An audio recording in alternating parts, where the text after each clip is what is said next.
Another driver out of Luminary Racing that will be competing for the championship here tonight at Charlotte Motor Speedway is Tom Bourne, who was able to pull off that thrilling victory at the Tricky Triangle of Pocono. Tom, first off, welcome. But I got to ask you, two of the competitors for this championship are teammates. You got Dylan Stipe in the mix. What's the chief emotion? What's the big emotion that you're feeling knowing that you're getting ready for 240 laps under the lights? Still hasn't sunk in yet. It's been almost a week. It's been a week now, and I'm still in disbelief. I didn't think I was going to be able to make it to this point.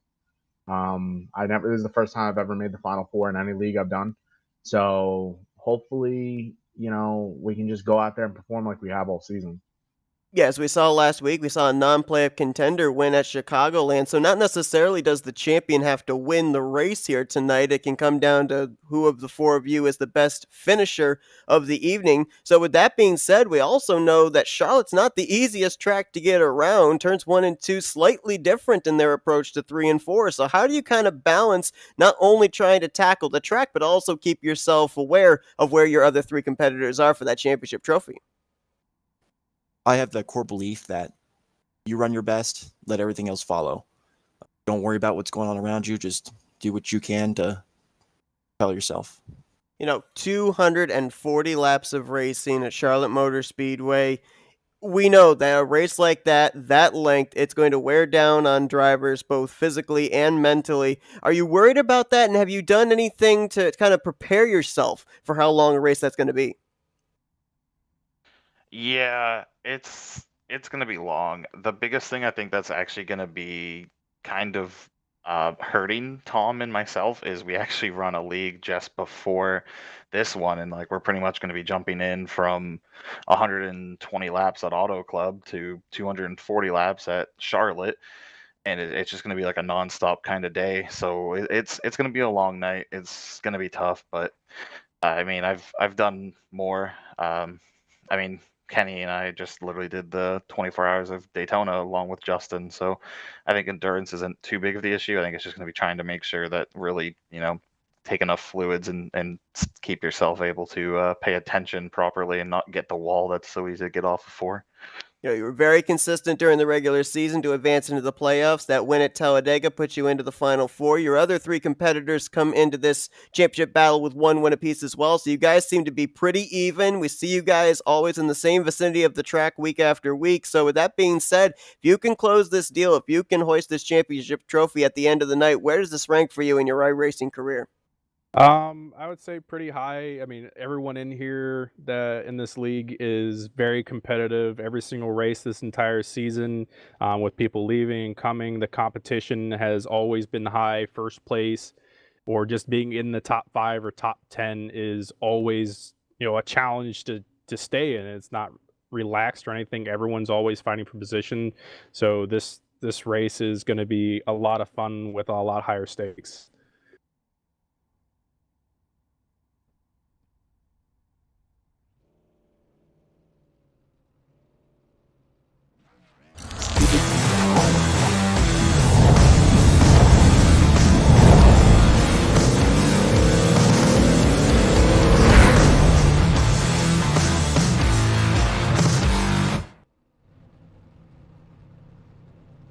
Good evening, ladies and gentlemen. We welcome you here to the 20th race of the season finale for the Clutch Drop Cup Series under the lights at the Charlotte Motor Speedway. Here tonight, two gridiron teams in the Super Bowl are battling to see who's going to be champion, but in the Clutch Drop Cup Series, we've got 4 contenders for the championship title, and we're going to find out who it's going to be at the end of 240 laps. I'm Seth Cole alongside of Scott Rankin, and Scott, coming into tonight, slightly smaller field, so the championship 4, they're going to be able to look around and be able to find their other 3 competitors maybe a little bit more easily. So does that mean they got to focus more on the track than on their competition? Yes and no. Obviously, it's an oval race. It's a long, long race. We've got 240 laps here tonight to decide a champion, but it's going to be green flag running. That's the benefit of a small field, is that you're going to get a lot more green flag running. And I tell you what, best way to decide the Final Four, this means it's going to be fuel strategy, it's going to be tire strategy, there's going to be, mind games going. Do you go early? Do you go conservative on your tires? Like these guys, the position that they're in right now, stages, Stages mean absolutely nothing to them. The only thing that matters is that finishing position. That's it. And that's what you got to remember tonight. So that's what these guys are after, and that's what they're trying to protect.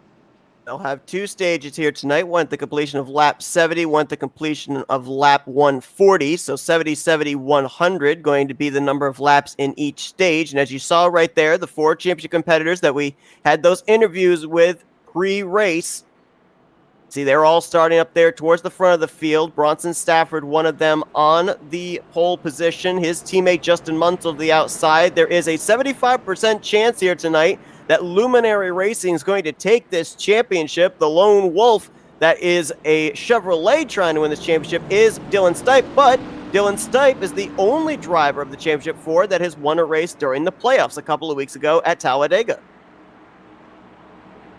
So mentally, he's got the edge. You know, he knows he's quick.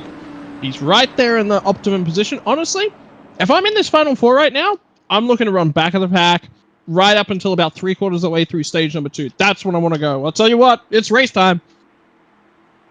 It is indeed, as Bronson Stafford and Justin Munsell going to bring him down, and the green flag is in the air. We are racing under the lights at Charlotte, headed for that end of that first stage. And the thing we were told here, Scott, coming into this one from a number of the drivers, tires are going to be the key, and already we've got a wreck. That was, I believe, Munsell in the 98 going hard up into the wall. Our first caution comes out. The 27 of Bob Carroll, the 54 of Tom Bourne collected as well, and he is smoking. That's 2 of our final 4.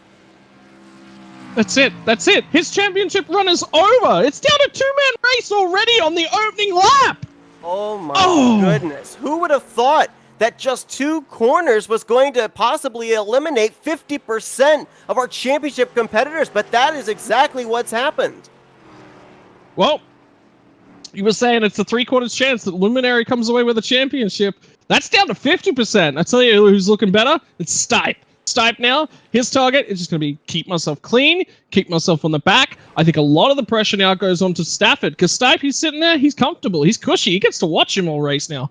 And we just saw Justin Munsell come flying down pit road, and he has retired out. So in the matter of 2 corners, his championship hopes are over. 54 of Tom Bourne comes down. They're going to see if maybe they can get that car repaired. But one thing that I know from iRacing is if your engine is done, it's going to take about 30 minutes of sitting on pit road for them to at least get that engine back into running order. That's just lapse in time that Tom Bourne cannot afford, and we're going to go back and see exactly what happened. If I'm not mistaken, I believe this is going to start with the 48 of Matthew Rodriguez possibly making contact with the 98. I don't think there's any contact involved. I'm just looking at it myself at the moment. I think he takes a little bit of a bobble. There might be some... Oh, man, if that's netcode that decides a championship, you got to feel... there's nothing there. And neither car looks like they're impacted in any way, shape, or form. There's no changes to anything. So I'm going to say that Munsell sees Rodriguez on his low side. He starts taking a little bit of a note that he does definitely bobble up, but there's no contact. There's at least a couple, a foot to a foot and a half between the cars there. And then all of a sudden, Munsell's around. So I'd say what's happened, he's seen Rodriguez on the inside. He's seen him take a little bit of a bobble. He shifted up the track slightly. And that's it. Cold tires, barely worked ourselves into the race. There's no heat in them whatsoever. He's just made a mistake, and that's how you throw away a championship. Yeah, you called it correctly.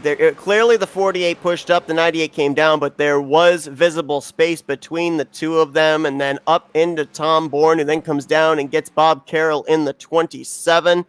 The caution's going to fly on lap number 1, and we've now narrowed it down already to that the championship battle is going to be between Bronson Stafford and Dylan Stipe, who, by the way, Stipe did a heck of a job getting through that wreck. He was behind the whole thing on that outside line. We're going to actually ride on board with him and watch his amazing maneuvering through this first caution. This is it, right? You've got to protect a championship. 100% you've got to be there.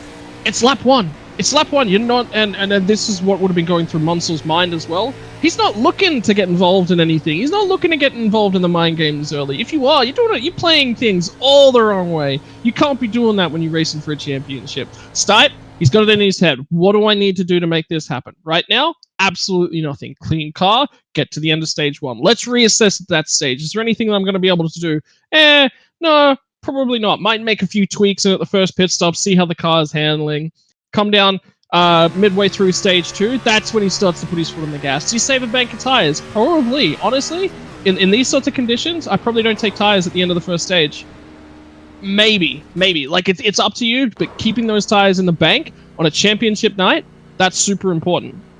Yeah, and these drivers, with this being one of the longest races of the season, 360 miles in length, they do have 5 sets of tires available to them here tonight. As you said, definitely want to keep those for the end of the race if you possibly can, as many sets as possible, especially as well, I think, with the fact that we have a small field. We had 13 drivers that took the green flag to start this thing, so let's say you give up 3, 4, 5 positions, come down pit road, take on that final set at the end of the race, you can easily make those spots back up, I think, within 2 or 3 laps. 100%. 100%. So confirmation, Justin Munsel's already left the service, so his night is over. I'm just having a look. This is a great job by Stipe. Really good job. He had a car blinking in front of him. He had the accident ahead of him, and he stayed out of the throttle, didn't over push it, wasn't looking for a gap, wasn't diving which way. Perfect little bit of car control. That's planning. And I tell you what, the other thing to consider as well, Bronson Stafford, this is what happens when you get the pole. You put a little bit of pressure onto those other guys around you. The other thing that you do is you set yourself up. I'm clear of this sort of stuff. There's no way that this accident's going to affect me unless somebody completely dive bombs and messes it up. And if they do, they're getting a ban anyway. So, well, last week we had a non-playoff contender go to victory lane, and therefore 3 of our championship competitors had to point their way in. We're looking here at a possibility of back-to-back weeks where a non-playoff driver wins, as David Duran putting a lot of pressure on Bronson Stafford. Here comes Matt Dyer in the 2. He's bringing Derek Schilling in the 69. I mean, so those 4 drivers came in here tonight wanting to win the championship. Everybody else in the field, they just want to finish out the season with a checkered flag. yeah, that's it. And now, all of a sudden, there's only, 10 drivers left out on track at the moment? 12 drivers. Sorry, my apologies. There's 12 drivers left in the server. All of a sudden it could shape up as one of your best finishes of the season just by showing up, turning clean laps, and keeping yourself in there. But right now, I tell you what, Stipe is going to want to work with Coleman, and I can guarantee you it's all about tire saving right now. There is Stipe running the tire tracks of the 51, and you are correct. Only 10 drivers right now out on the racetrack. Bob Carroll has returned back onto the racing surface, albeit 3 laps down. We've got 9 drivers currently on the lead lap. Matthew Rodriguez, Tom Bourne still sitting on pit road getting damage repaired to their race cars. That's championship contender Tom Bourne. And right now, those 2 are 6 laps down to race leader Bronson Stafford. So we know that Charlotte, with the long runs that we're expecting to see, that it's going to be all about strategy. Obviously, for Bronson Stafford, I think it's just go long, go hard, keep yourself out in front this entire race. What kind of strategy could Dylan Stipe be possibly thinking of to try and counter the dominance that we're seeing here early on from the 61? Look, if I'm in Dylan Stipe's shoes right now, I think he's a little far back for my liking. So right now, I'd want to push, I'd want to get up closer to Bronson Stafford, and I want to start to get a read on him. Potentially, if there's somebody else on the server, I'm looking for lap times, I'm looking for data on where he's running, I'm looking for all these sorts of things. Big issue for him, huge crinkle in the rear end of that bumper. He got rear-ended hard as a part of that caution, or, something's happened. There's been basically... It looks like a pole has been wrapped around the rear end of his car. It's basically what it looks like. So that's a concern. He's going to want to get himself down pit road, get that cleaned up. Like I said, right now, tires, not important. What is important is putting yourself in a position to win a championship at the back end of the race. You can run the race of your life in the first 2 stages. It don't matter. And right there, we just saw Bronson Stafford almost seemingly move up out of the way, letting Matt Dyer, who got around David Duran for second, take the race lead. So it almost looks like Bronson Stafford kind of hanging back a little bit, trying to conserve some of his stuff after leading the first 9 laps of this race. And the complexity has completely changed in terms of the strategy, I think, now as well for Stafford and Dylan Stipe. They were coming into this race fully prepared to battle against 3 other contenders, and all of a sudden, the championship field has been whittled down to a mono battle. And something that's actually going to work against Bronson Stafford and work in Stipe's favor here is the fact that now Bronson Stafford is one of only, a couple cars left in his team. a lot of his team and a lot of that team workability has been taken away from him, but it was already taken away. The mental games that he was getting ready and getting prepared to start playing because he's racing for a championship against two of his teammates, right? That's pressure. That changes the way you interact as a team. At the start of Championship Sunday, you know what you do? You say, good luck, best of luck. We prepared our different ways. We're going into this our different ways, which means that team atmosphere that they may have lent on at Luminary for much of the season is gone, right? And that's one of their biggest strengths. So how Bronson reacts to that could decide the championship. Now he's the only one from his team left in it. Well, that means there's a couple less drivers out there on the surface that have going to be there to look after him. You know, they're going to be there to say, hey, look, you need to go this way. He's going to race for every single position tonight now. That's not in his favor. You know who's been doing that the whole time? Dylan Stipe. He come into this championship. He knew exactly what his team was going to do. He knew exactly what his team was going to try and do to get him to the win. You know, his preparation continues on as normal. And right now, looks like Dylan Stipe taking your advice. He got around Evan Coleman about 3 laps ago. He just made the pass around Derek Schilling, moving up into that 4th position. He's only about a second and a half behind those top 3, and he's turning some of the faster laps out there as well. So I think he's going to catch up to these guys fairly quickly in an attempt to battle with Bronson Stafford, because it is official now. It's going to be DSM with Dylan Stipe versus Luminary with Bronson Stafford. Tom Bourne has now taken his car to the garage area. So just like that, only 15 laps into a 240-lap race, 50% of our championship 4 are out of it. Look, I mean, that's hard luck. That's honestly, I mean, it's just a mistake from Munsell. That's what it is. But that's what championship contention does to you. It asks the most out of you. Tom Bourne, he's just unlucky, man. There's nothing you can do that, and that's racing. A lot of the time, you know, you're not going to be racing for a championship when that sort of a thing happens. So you just sort of let it go. Just keeping an eye on things as it's sort of progressing. It looks like Dyer's run his stuff out. It's very quick, which seems to be the case. Dyer's nice and quick early on in the stint, then sort of falls back a little bit. Not as nice to his tires, but he does extract some severe pace out of them when they're at their premium.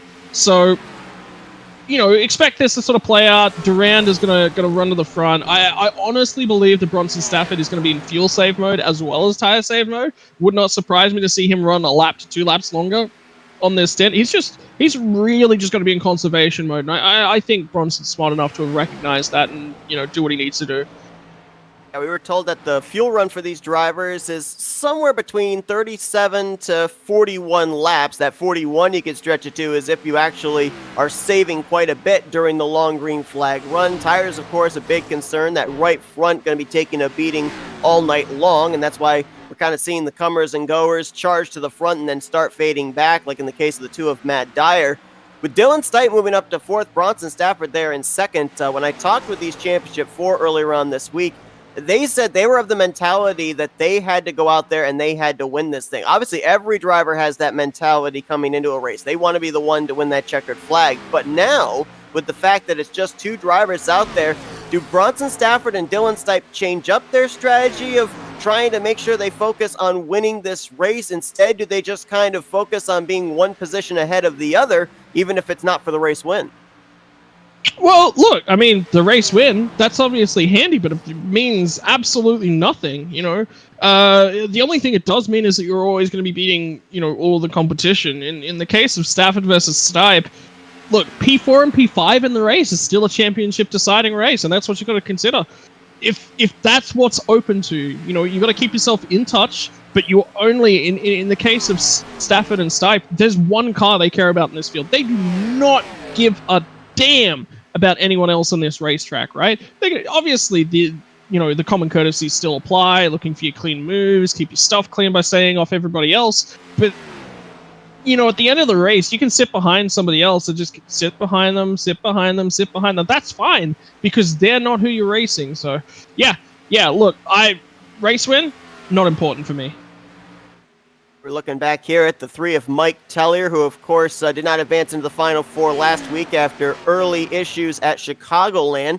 finished multiple laps down in that race. Currently in the 7th position, but he, if there were no playoffs, is currently the leader of the overall point standing. So if we had gone back circa pre-2003 as far as the point system, he would probably be coming into this race as the championship favorite. And that's what he said last week. His goal was this week to just maintain the points gap, which is about 76 points between himself and the 43 of Nick King, and call himself the overall champion in terms of points.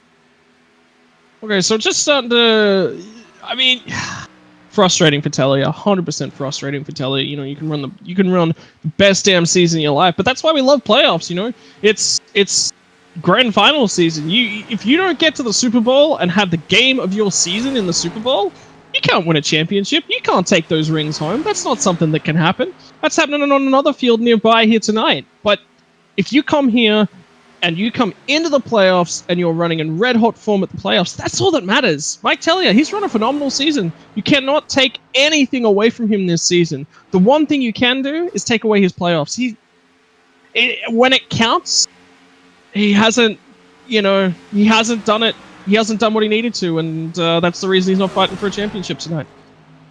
And the thing of it is, too, if you look at Mike Tellier this season, 3 trips to victory lane for that 3 car, 2 of them at 1.5 mile tracks. That's something that none of our championship 4 coming into tonight had been able to do. Win at a 1.5 mile track. Bronson Stafford's win was at Michigan. We mentioned Dylan Stipes' win was at Talladega. Tom Bourne won at Pocono, and Justin Munsell, he won here at Charlotte, but it was on the Roval section of this track. So none of the drivers came in as a clear favorite in terms of being a previous winner at a 1.5 mile track here tonight. Yeah, and something else to consider as well, we're actually talking to a few drivers prior to the broadcast. Setups have been really, really tricky. The setup you'd normally run for Charlotte during the day, during the night, for whatever reason, with the current build, it's not working. It's just not working. These drivers are actually running Texas setups. So all the tweaking that they would have done through the midweek and everything, you mentioned it, and their stability and their focus and their driving talent and abilities haven't been on display at, similar tracks so far this season. But then again, they're running different setups tonight. How does that affect the long run? How does that affect the short run? I think the biggest possible thing we can do right now is just sit here, watch, take notes, and see how we can apply that to the back end of the race. Right now, Stipe is on a charge. He wants by Matt Dyer. But the problem is, for him, he's going to have no drafting assistance when he gets there.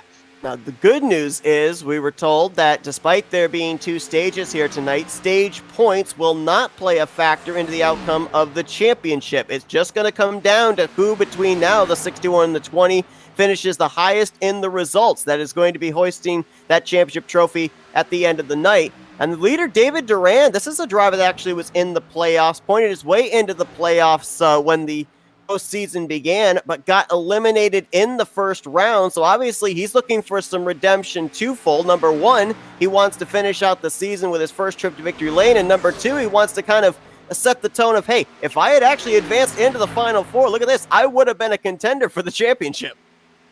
Yeah, and something else to consider as well from the other drivers. Let that drama play out. I mean, in Stafford and Stipe's point of view, that's not your concern.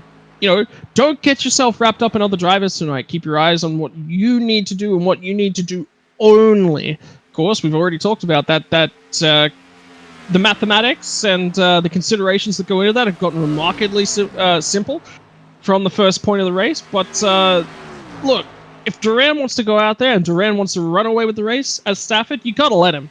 You got to try and go with him, utilize that draft, obviously, as you normally would. But if he is just going to sprint away and you're going to ruin your stuff trying to chase him, let it go. Let it go. Just brush it off. Not interested, right? And Stafford has to recognize that right now. What is he going to do? Because right now, who's the fastest out of this league group? It's Duran. Yeah, it's Duran by about 1/10 of a second. Stipes obviously just made the overtake for 3rd place on Matt Dyer, so his last lap's a little bit compromised, but we'll actually get a much better recognition of what his speed sort of looks like this time around too. And the interesting thing is as well, he and Bronson Stafford, they're running lap times somewhat similar. The only difference is Bronson Stafford on this run has lost the race lead. Dylan Stipe, on the other hand, has picked up about 3 or 4 spots. So we know that he's got a car that's able to work its way through traffic in its attempt to get up to the front of the field. So, we got that stage caution that's going to be coming up in about 40 laps time. If that 20 car and that 61 are right next to each other on that restart, I would watch out, because I'm not necessarily certain that either one of these guys has an edge over the other.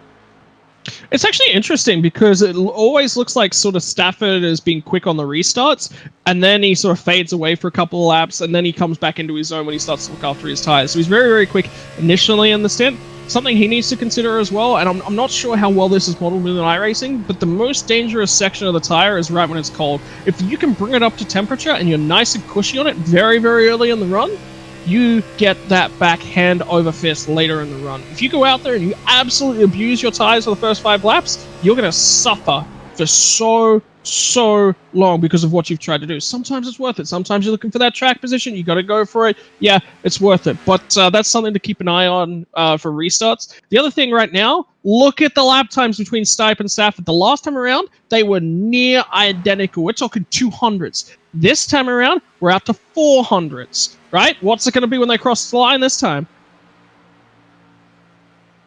Gap right now is about 3.5 seconds between Dylan Stipe in the race lead, 2.5 between himself and Bronson Stafford, and that time a tick quicker was Stafford in the 61. Saw the 28 of Nathan Hall coming down pit road, and based on the fuel window we were given, I mean, we're about halfway through this stage, so we're more than likely going to start to see the rest of these drivers coming down pit road, I would assume, for green flag pit stops, and that's another factor of this track that we haven't yet seen, the ability to get off the banking of turn 4 and down onto that slick apron to make your way onto pit road. Yeah, look, right now, again, Bronson Stafford, Stipe, what they want to do is just keep reading each other. When do you pull the trigger on this pit stop? We're in that range. We're now, 35, 36 laps to home on this stage. So a little bit of mathematics, a little bit of work goes into that. Can you run the extra tires? Yeah, you could probably get away with them for the next stint, but it's going to be rough. You're going to be losing so much time. If we're expecting a caution-filled race, I'd 100% just be like, nope, I'm hanging on to these tires. No need. It's going to be caution after caution after caution. All that time that I'm losing, going to make it all right back up the next time that yellow flag comes out. But it's going to be green flag racing right the way through. When do you take the moment to be caught on old rubber? That is the crucial factor. 240 laps, you can do about 3 70-lap runs within that, leaves you 2 sets for the back end of the race. And I tell you what, Stafford that's down the lane first. Yes, he is. Stafford's going to hit pit road. Matt Dyer was in the lap before. The Bronson Stafford might be here trying to see if he can set the trend to win this first stage using the fresher tires here. We'll see if this is going to draw the 24 of Duran, the 20 of Dylan Stipe, the 51 of Evan Coleman to pit road here. We're right in that window now that we were told 37 was the target lap that we were hearing pretty much from most of the drivers of when they were going to be running to pit road for not only fuel, but those very important tires, especially that right front to replace his. Looks like maybe Evan Coleman. No, I thought he might be slow enough to come down pit road, but nope, he stays out along with the rest of the top 5. As we're waiting for these drivers to come down pit road, we're going to get ourselves an interview with one of our Championship 4 drivers who's looks like officially now going to finish 12th here tonight and will be 3rd in the championship standings at the conclusion of this season. His championship came to an end as soon as turn 2 on the first lap. Let's see if we can get a word with the driver of the 54, Tom Bourne.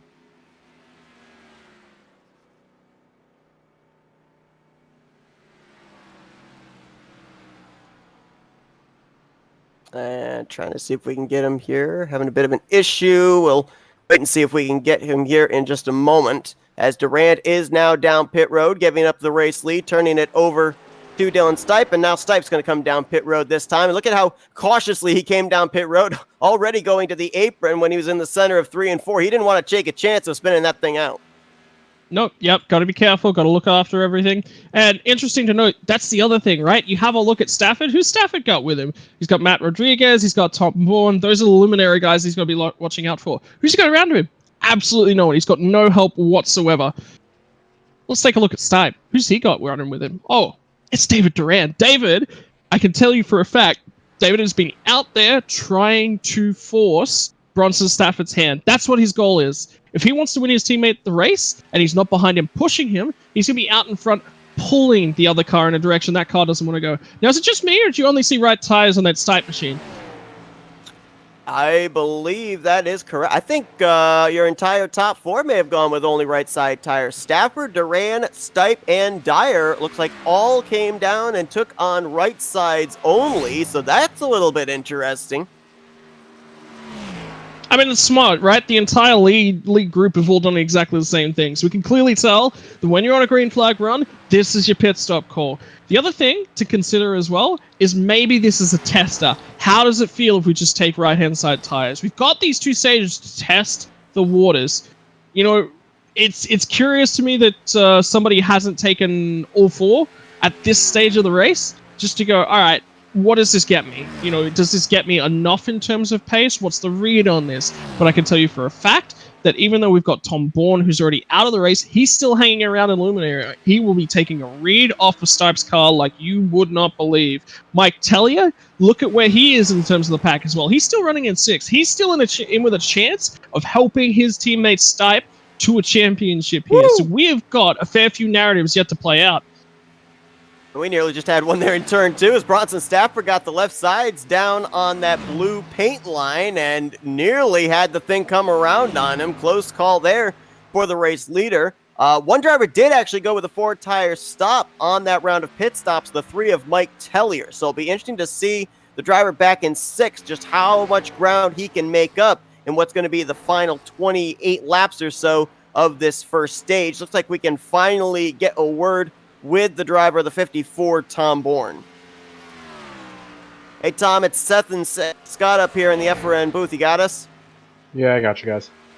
Man, I'm certain that right now, a lot of disappointment. Weren't even able to complete that first lap. I mean, just wrong place, wrong time. Describe it there from the cockpit of the 54.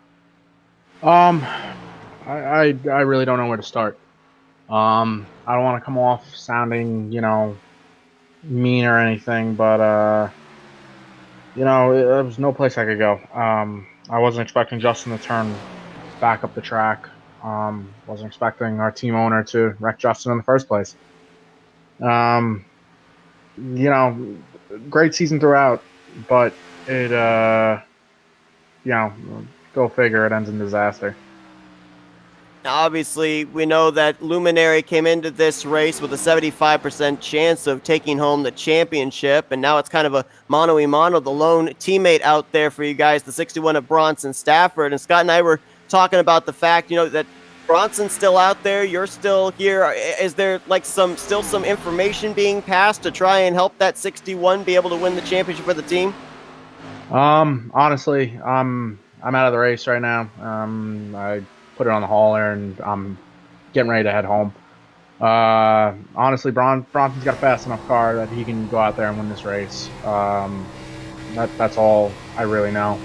Came in here, kind of blind. Had no laps under the setup, and qualified 4th, and that was really it. I think Bronson's gonna put up a fight for the championship, get it for Luminary, but it would have been great to have all 3 cars battling for it. I mean, long season, man. You get to this stage of a season, and to see your hopes and dreams to lift that cup at the end of the things, it just goes up in smoke. There's no words that can describe that moment, is there? No, not really. I mean, I feel like it stings a little more going out this way than me making this mistake or that happening with on the final restart with 5 to go or something like that. That I can understand, but not even making it to the backstretch, my car's already destroyed, and I really have no words for any of this right now. All I can say is next season is going to be a shakeup. That's all I can say with that. Does it does it fire you up? Does it give you that passion to come back and say, hey, all right, it happened this season, fine. That's racing. Sometimes you just got to let it go. Next season, I'm going to come out and I am going to take this thing with both hands, shake it until I've won it. I mean, that's always a mentality going week in, week out. I know whenever I have a bad run throughout the season, I always want to come back the next race and do better and, try and win. Been the bridesmaid so many times this season, and only one win to show for it. But next season, I really don't know. I don't know when the next season starts, to be honest. There's the 54 team's gonna. I can't really say much right now. What's going on in my mind because it's not appropriate for the stream. But Understandable. Yeah. So we'll see what happens next season. My contract's up next month, so we'll see. It might be for Luminary coming back. It might not be. I don't know. That I kind of put the straw that broke the camel's back on that one.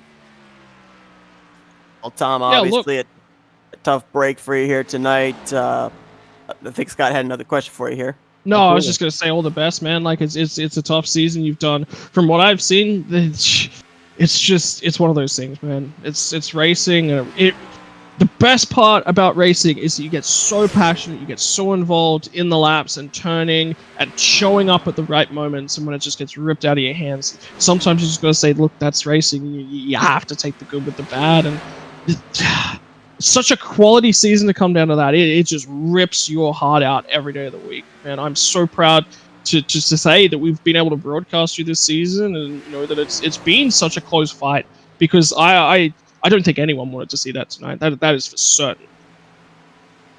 Yeah, I mean, nobody on the team wanted to see that happen. I don't think any of besides Dylan maybe, but I don't think anybody in the field wanted to see that happen. But we'll move on. We'll rebuild and come back faster next season, and it's really all we can do. Well, obviously, Tom, I know you've got that disappointment here tonight, but again, take nothing away from the season you've had, that win at Pocono, advancing to the Final Four, so well done on that. And again, as Scott said, hopefully this is going to be able to help you come out even stronger next season and be able to maybe close out the deal and win that championship. I hope so. If we're going into next season, it's a fresh slate and everything, and we'll see where it goes from there. All right, well, that was Tom Bourne. Going to be finishing 12th place here tonight, third in the championship standings. And as we were talking with him here, Scott, that one car that decided to take on the 4 tires, Mike Tellier, right now making the pass for the 3rd position. He's about 5 seconds behind leader Bronson Stafford with about 16 more laps to work with. Does he have enough time to get up there and snipe this stage win away from the 61? I mean, look, if he gets close, Stafford's just going to say, look, you have it. 100%. He has to. He has to say, because Telly is going to want to race him for it. Telly is going to come up on the back here of Stipe, and Stipe's just going to say, yep, look, it's yours. I'm not racing right now. He's just in the mindset of turning laps. Let's get some rubber on the circuit. Let's read what changes we want to make to the car. What's Mike telling me? How's the car handling? How's the car performing with those 4 tires? As opposed to the 2, there's a lot of information to take in right now. Look at those cars; they're nearly banged up on the rear end in the same way. You see that? I think Tellier actually got damage from that lap 1 incident as well. He and Dylan Stipe were on pit road back on lap 3, getting some damage repaired. So yeah, equal damage to both of those cars. And also, I have to wonder. We talked about the fact that right now, Dylan Stipe is currently in communication with both Mike Tellier and David Durand, who led a few laps earlier on tonight. With Tellier going with the 4-tire strategy, is this maybe doing a little bit of comparison to figure out, hey, if it comes down towards the end of the race and a choice between 2 tires and 4 tires, then hey, Dylan, to win the championship, go with the 4-tire strategy, because right now it's working. Yeah, look, and what I would expect from these guys as well is in the second stage, we're going to see a flip-flop. We're going to see Tellier go to the 2-tire strategy just to give some information back in the opposite direction. And I honestly believe that the smartest thing they can do is have Durand and Stipe go in the opposite direction. They want to get that 3-person read on the scenario. What's the playing field like? Give me the conditions. How does the car feel? How's the car handle? Because a couple things you're going to take into note here. Look at Tellier's car. It is not in perfect shape. Stipe's is in similar shape, but doesn't have any of that front end damage. The rear end damage, look, that's just a part and parcel of racing, and it doesn't have a lot of effect on the aerodynamic performances of the car. So having that alternative information from multiple cars is going to work in his favor. 100% there's communication back and forth. If you're at this stage of your season and you're not communicating as a team with only one prospect still in the championship like that, you're an idiot. That's the difference between top teams and not. Bronson Stafford's trying to put not only distance, but some lap machines between himself and Mike Tellier. Right now, he's been able to get around Nathan Hall in the 28 and Nick King, second in the overall point standings in the 43. So right now, 6 drivers on the lead lap as we saw the 69 of Derek Schilling coming down pit road for what looked like an unscheduled pit stop for that machine. He is now 4 laps down to the race leader. You see right there, maybe about 2/3 of a straightaway separating the 61 from the 3, as it will be 10 laps to go in this first stage and less than 3 seconds separating the top 2. Yeah, he's got to catch him 100%, because right now, the time that Stafford is losing to Tellier, it's like half a second. I mean, it depends. Obviously, lap traffic for Mike Tellier that last time around, but as long as they stay clear of traffic, it's going to be a lot of time back in towards Tellier's favor. Tell you what, next lap car on the track, this is one of the benefits of a short field, man. There's, it's about 10, 11 seconds off the road, so Coleman's not even going to come into the picture in terms of dealing with lap traffic for Stafford here. So he's got to find a way to, if he wants this stage victory, he's got to either shake Tellier off, force him to burn up his tires more than he wants to, or he's just going to let it go. Remember that. Let it go. Your hands are on a championship trophy, not a race win, man. That's what I'm telling you right now.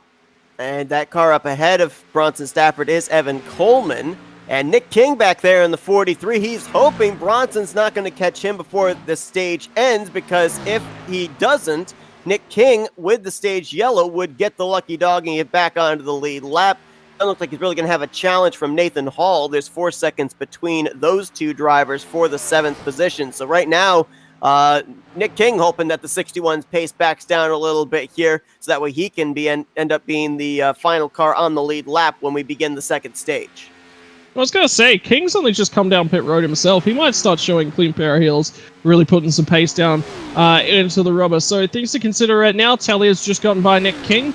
How's the pace start to match up? Bronson Stafford's actually taken a 10th back out of him on that lap, so that's dealing with the traffic. So it's going to be basically neutral this time around. No, actually, it's a really good drive by Tellier off 3 and 4. He's still managed to grab that 10th back in his favor. So a couple things to consider right now. Now that lap traffic is out of the way, what have we got? We got 7 laps left. He's going to have to absolutely turn brilliant laps from here for Mike Tellier if he's going to get to the front. He's capable of it. We've seen that. There's no reason that he can't do it, given that he was the overall champion. So, going to have to gain about 2.5 to 3 tenths of a second each lap to even be on the back bumper of Bronson Stafford on the final lap of this first stage. Dylan Stipe, he's been able to keep himself in the 3rd position, so he and Bronson Stafford will at least be close on this restart when we begin the second stage. The question is if it's going to be 1st and 3rd, 2nd and 3rd, something like that. Obviously, Mike Tellier is going to play a big factor into that. And one thing I've also noticed here with Mike Tellier, I don't know if that rear end damage is playing a factor in this or not, but when he was getting around Dylan Stipe for then the 2nd position, and when he made the pass around Nick King just moments ago, that car gets really loose off of turn 4 and almost brushes the outside wall. yeah, look, actually, I'm just listening to the driver's communications at this stage. Tellier's actually burned his stuff up quite heavily, talking about nearly getting into that wall. He literally just come on the comms and just said, hey, yeah, I've actually burned my stuff up. I'm just going to be sitting here and don't worry too much about me. So, look, now there's another consideration that goes into it. The end of the stage is 5 laps away.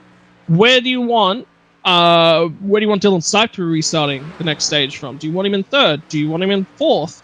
You know, do you want him to have that outside lane? Do you want to have him have that inside lane? Do you want to let Mike Tellier? Do you want to let David Durand go with Bronson Stafford? Because Bronson Stafford looks like he's got this stage completely and utterly under control, so it looks like he'll be an uncontested winner here. But how do you attack him going forward?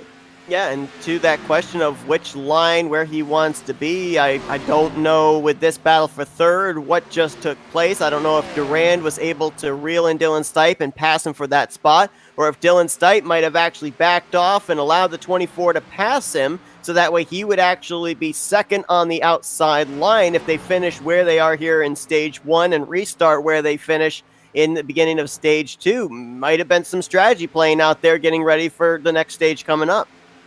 Yeah, it could be working together, could be anything, could be a whole number of things. The benefit that this does do is it means that Stipe is going to be able to watch Stafford like a hawk on the restart if he does restart fourth. Something else to consider here, we're coming up to an interview here with Bronson Stafford if he does a couple more laps. I actually don't want to mention the incident between his teammates that have removed themselves from the equation. He's got a job to do right now.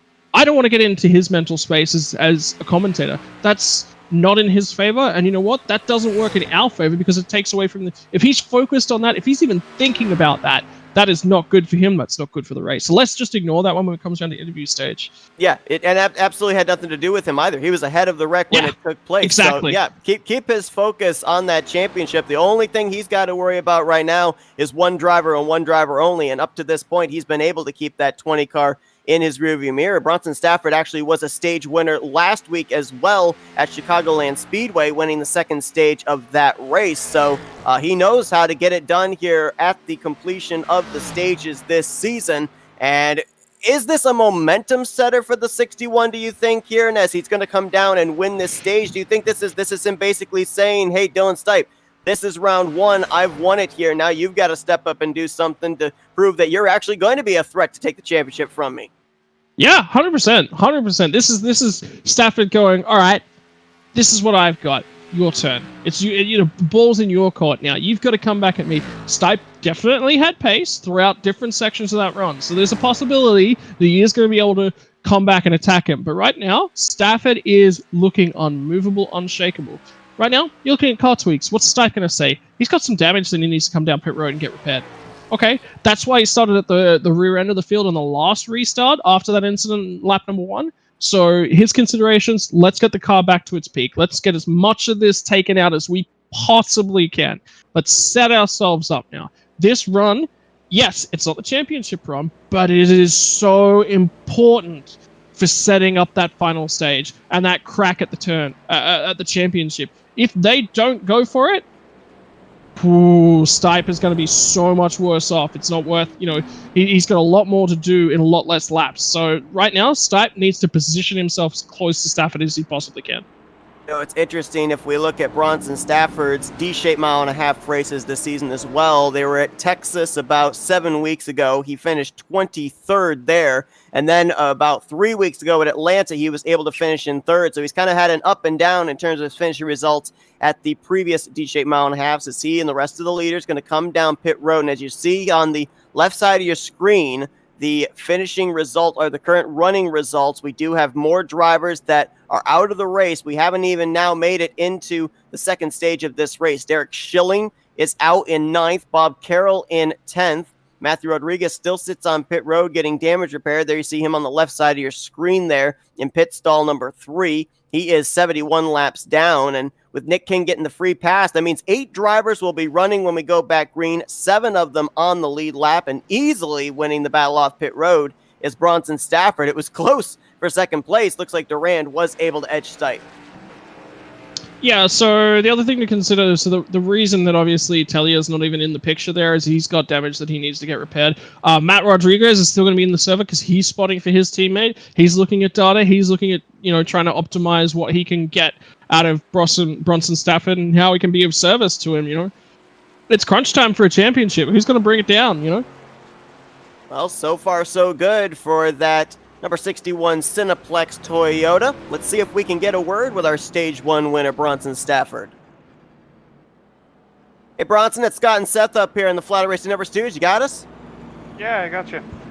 And you're having a great drive here tonight. Started on point. You've been out front for most of this first stage. You're looking good. Is the confidence level still up there, or you still wondering what's around the corner here at Charlotte?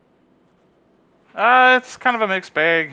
This track's always so close to biting you off a turn 4 at the wall, so it's just really trying not to focus on it too much and just keep the car off the wall and see what happens.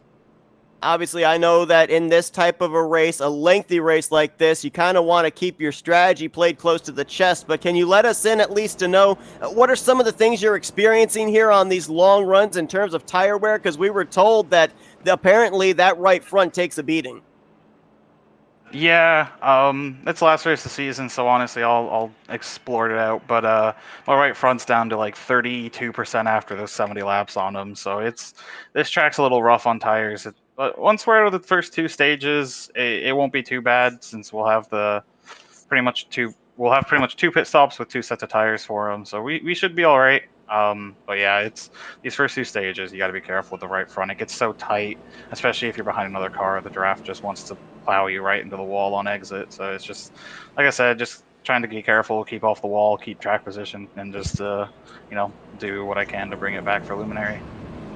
Yeah, look, Scott here, I was just going to say, like, that was such a clean stage. All you did was you sat down, you ran your laps, you went past Durand, but it was your time to go past him, and there was a lot of patience. Patience, timing, and keeping that car clean are three big factors that go into winning a championship, and you've got them all pretty well nailed out tonight. Are you feeling in the zone and like this is yours to lose?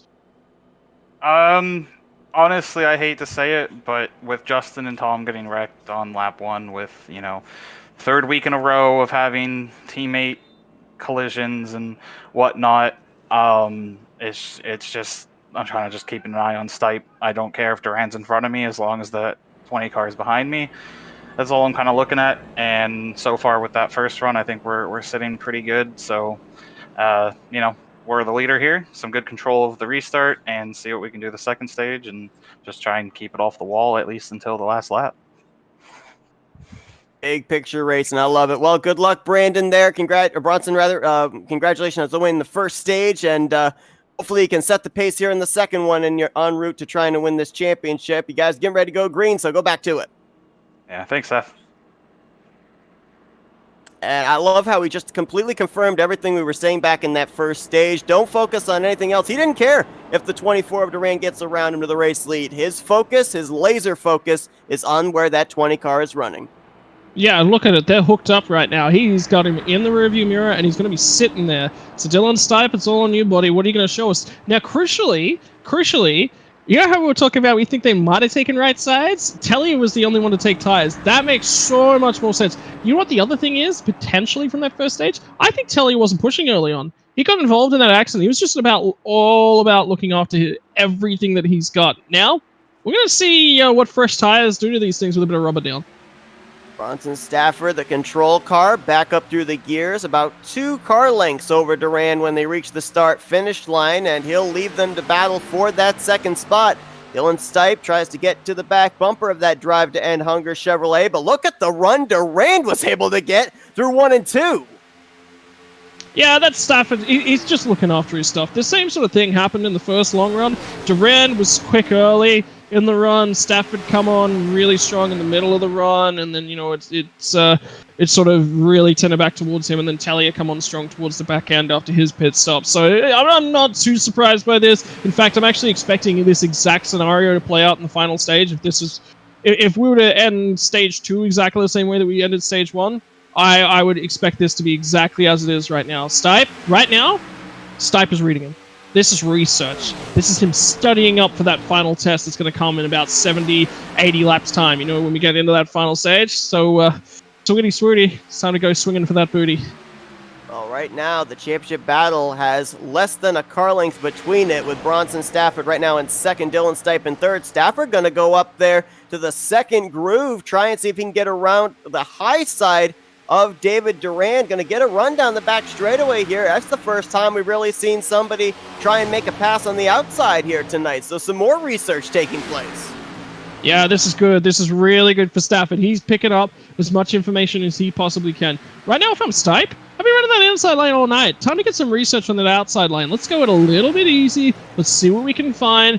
All right, how's the car handling in traffic? Yep, no problem. Stafford, not running in traffic. You note that? He's running side by side. So yeah, this is going to be working out both of those cars. Stipe is in the box seat right now. And it looks like Stafford will clear for the race lead around the top. He'll go back to the point. Durand will slot into second with Stipe right there in third. And one thing that we saw during that last run, drivers and their ability to conserve the tires on the long run, and those that used up their stuff early, we saw drivers like Evan Coleman and Matt Dyer fade back and be some of the first ones to start the round of green flag pit stops. They're now back up here in 4th and 5th, so a little bit of new life breathed into those machines in their attempt to win the final race of the season. So again, I think still we're going to be in the experimental stage, but certainly we were in the experimental stage for every single driver in the field back in that first run. 100%. And interesting to note right here, we need to keep an eye on Dyer, because Dyer's always been that guy that's super, super strong very, very early on in the run. Coleman's ahead of him right now, but I can guarantee you that Dyer's going to be wanting to get past him. Can Dyer throw a monkey wrench into this system that is the playoffs between Stipe and Stafford, you know? He's come out, he's run some amazing races, he's gotten incredibly unlucky a couple times, but could Dyer be the wrench, the spanner in the works? Remember, last week, Matt Dyer actually played 2 different strategies during the first 2 stages. In the first stage, he was one of the first drivers to come down pit road and was able to salvage a 10th place finishing position at the end of the first stage. And in the second stage, he decided to be one of the last drivers to come to pit road. So he's kind of mixed it up here in the last couple of weeks. As you saw there on that stat bar, he's been out in front here tonight as well. Led a couple of laps right now in the 4th position after getting around Evan Coleman, and now sets his sights on the top 3 as he's only about 4 car lengths off the back bumper of that GameStop Chevrolet. And he's, like I said, driving himself into the picture. He's quick. He's very, very quick, and that's something to consider, you know. He knows how to drive this thing. He knows how to drive the wheels off the thing, but that's also one of his weakest aspects. He can drive the wheels off this thing, but he is not good at looking after tires. He's not good at conserving any way, shape, or form. So right now, he's trying to play to his strengths, which is this early section of the run. And getting past Coleman is the best way that he can do that. For me, I'm actually really curious where Coleman's going to go from here. We saw him. He was nowhere near in the picture. He was close to going a lap down at the back end of nearly an entire green flag run. The other thing to consider is this is the longest we're going to have of a green flag run. We had that caution very, very early on in our first run. So this is going to be one of the longer green flag runs of the evening until we get to that final stage. And if you haven't made the correct adjustments, you haven't thought about what you're trying to do, you haven't driven it, you haven't gotten it right in there and practiced every little bit of your run, by the time it comes around to the last stage, you're not going to win this championship. So right now, these guys need to dial it in, make sure that everything is how they want it, and if it's not, get that change prepared. You need to have that thing dialed in now. Saw Mike Tellier finish 2nd in the first stage, but we know that he had gotten the wall a couple of times. You alluded to him spending extra time on pit road between stages 1 and 2, getting that extra damage repaired, and it's looking like whatever damage he sustained, no matter how much they fixed it, it has really affected his pace. He is running nearly a 1.5 seconds off of the race leader's pace, currently all by himself, 9.5 seconds back now in that 7th position. You know what? I think he took tires halfway through that first stage, and he didn't take tires that time around. He's saving them. He's trying to put himself back on tires, but also give his teammates some information. We're talking about how much work that right front tire has been under so far tonight. Well, it's only going to get worse from here. They need all the information they can possibly get, and Mike Tellier is definitely trying to be the best teammate that he can possibly be. Keep your eyes up front, though. This battle, it hasn't broken. They're all still in drafting range of each other. There is 9/10 of a second that's currently covering 1st to 3rd place. 1st to 4th place, which is Matt Dyer, 1.5 seconds. So it is so close right now. You know, there's not a huge deal of spread that's going on, even though we've only got a couple cars in the race. You know, we're down on numbers. Racing is nowhere near down.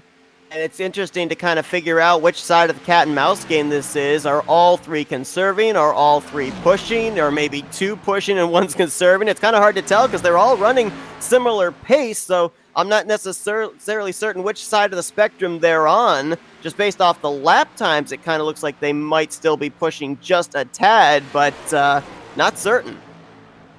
I want to see Duran push, right? Duran's not in this championship picture. Let's have him play some mind games here with the 61 at Stafford. Let's have him really get in his face. If he wants to get up there, he wants to get racy, that's something that Stafford has to deal with.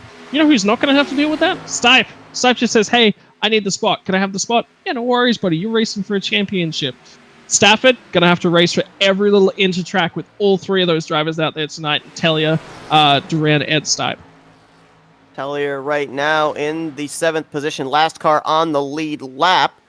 We get the next stage caution and nothing changes in terms of all 7 drivers still staying on the lead lap, then Nathan Hall would get the free pass. He is 3 laps down, however. So as things stand right now, unless something drastically changes in the next 150 laps, looks like it's going to be 7 drivers to battle it out. And you saw the sparks flying off the wall there when the 24 came off turn 4. I don't know if that was one of the cases of just barely brushing it with the right rear quarter panel, or if he might have pancaked that Chevrolet coming off the final corner.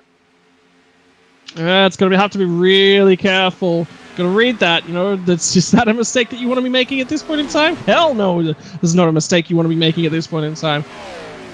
So, look, he's got a few moments. Let's see how this all works itself out. I think off that camera view coming through turn 3, I think I saw a little bit of a wrinkle on that right rear quarter panel. And the one thing you don't want to do at a track like this is have that kind of that sheet metal stick out, because that's like a parachute that is taking away not only your downforce in the corner, but your straightaway speed, especially down this long back straightaway. And the other thing to consider, if you've got a parachute hanging out the right-hand side of your car, the car's going to be pulled to the right. That's not what you want to be doing. If it's on the left-hand side, okay, it's a little easier. You'll have to turn maybe a little bit more, but you don't want to be doing it too much. So anytime you're getting that little bit extra sort of pull in the wrong direction, that's tire wear that you're giving up, that's performance that you're giving up. It's just, you got to be careful, man. It's not worth it. Like, Stipe, look at him. He's done such a good job for the damage that he's had to deal with so far this evening. Well, his turn, he's really got to look after everything he's got. Got a great battle going on back here for the 4th position. Evan Coleman trying to hold off Matt Dyer. You've also got the lap machine of Nathan Hall in the mix. Those 3 drivers separated by about maybe 4 or 5 car lengths, as Dyer continuing to try and put the pressure on the 51 machine. Yeah, this just plays right into the leader's hands once again. Means that they're fighting, they're giving up pace, they're just going to run their own race out in front, which works in both Stipe and Stafford's favor. Look, if there's somebody else up here, Stipe probably just says, yeah, look, let's go. Let's see what you can do to Stafford. Let's see if you can get up there and shake his mental game. I'm just going to sit here, I'm going to watch. But whilst ever Stafford's out there, he's running his own laps. Whoa, that's no good for Stipe. Let alone these guys back in the pack who are trying to race for the best that they can produce. So. Now, these drivers so far, they've been out there for about 20 laps, I would say, on this run. So they'd be coming back down pit road again somewhere in the next 15 to 20 laps for their second round of green flag pit stops. And we're starting to see Bronson Stafford opening up the gap again. It's almost a second and a half. And his lap times, while obviously they've been slower with the tires wearing down, they've still remained awfully consistent. So that's another thing that Bronson Stafford's been able to do here tonight at a longevity type race like this, and that's just remain consistent, don't put a wheel out of place, and that's why he's been able to open up the distance you see right there down the back straightaway. Yeah, and the other thing to consider as well is it's not just minor amounts, it's half a tenth to a full tenth every lap is basically the margin that he's building. 1 lap, yeah, that ain't going to amount to much. 5 laps, all right, we're starting to talk a little bit there. 10 laps, okay, he's running away. So that's so crucial. You're in a playoff spot. You can't afford to make a mistake. He's not going to make a mistake. Brian Stafford looks to be the driver that is so cool. He's running his own race. Nothing else is going on for him. He's out there having a Sunday drive. Yes, definitely. I don't think that there's any pressure whatsoever for him currently. I think all the pressure is on the 20 of Dylan Stipe for 2 reasons. Number 1, he's yet to be able to get up there onto the back bumper of the 61 the entirety of this race, aside from the start of this race and the restart back after the first stage caution. Second thing is, it's almost looking like he does not have the same raw speed the 61 car does, and so he's going to have to think outside the box in terms of some kind of strategy to try and beat Bronson Stafford. Stafford right now, I think, has a clear strategy in his mind. He's going to adhere to it. Stipe's going to have to be the one to do something different. Yeah, look, I mean, this final stage of this evening is going to be about 100 laps in length, right? So what can you do with 100 laps? 100 laps doesn't fit perfectly into 35. You've still got 30 laps left over. The other thing to consider, you've got only 2 sets of tires that are going to be left for that final stage. So 35, 30. Do you do it that way? Do you go 32, 33? Is that it? No, 32, 34. Is it 33, 32? How are you managing that last stage? That is so crucial, Yeah, absolutely. I mean, that might be, in some ways, the advantage that Bronson Stafford has as well, because, as you mentioned, Matthew Rodriguez sitting on pit road, but in the service still, spotting for his teammate. That's kind of one less thing that Bronson Stafford then has to worry about. Right now, you've got Dylan Stipe out there. We know that he's in communication with David Durand and Mike Tellier, but they're out there on the track as well. They can only do so much and pass on so much information. 20 machine, a lot of it he's having to do on his own. So with the fact mentally as well that Bronson Stafford's able to keep kind of a laser focus on just what he has to do, and then he's got somebody else that's watching everything else around him and feeding him that information, it's making his job a lot more easier. And the other thing to consider, like mentality, the guys that are around you, it rubs off on you. Bronson Stafford is doing a phenomenal job, given that he's had Tom Bourne. We spoke to him earlier. He's already left the server. He's had enough. Justin left the server as well immediately after. Justin Munsell, straight out of the server straight away. He would have felt some of that negative emotion very, very early on. He's shaken that off. He does still have Matt Rodriguez. Matt Rodriguez is potentially, we're not going to say that he's the cause of the accident, because I don't think he is. I think Munsell's made an honest mistake based on what he's seen another driver do, which is fair enough. You know, he's attempted to adjust his line. He's attempted to allow room to let everything sort of happen. So it's not really on him. It's not really on Matt Rodriguez. But I can tell you for a fact, Rodriguez is going to be sitting there feeling so bad about himself. He's around two drivers, you know, championship chances is potentially what's going through his head. He's going to be careful that, yes, spot, sit there, 100%. Do not let that rub off on Stafford. Make sure that you're positive. Keep feeding him good stats. Keep telling him what a great job he's doing. And he just needs to keep doing that. You do that, that's how you win championships. It's all positivity. It's all mindsets. If you get in there and your attitude is filthy, that'll rub off on Bronson.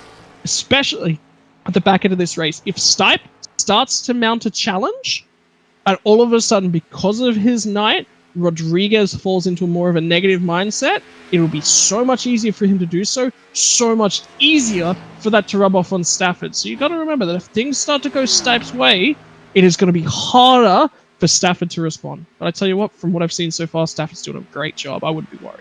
Yeah, definitely. And as well, when you think about the fact, you know, Luminary has had a number of its drivers go to victory lane this season. Bronson Stafford, Shane Tyrion, Tom Bourne, as well as Justin Munsell, and a part-time driver of theirs as well, Robert Kenny, all finding victory lane this season. And now, Tom Bourne alluded to it in the interview that we had with him. You know, the last couple of weeks, last 3 weeks, have not been kind to the Luminary team. They ended up having teammates get together at Talladega. Last week, there were teammates that got together and battling for the race lead. And, of course, the incident over in Turn 1 here tonight.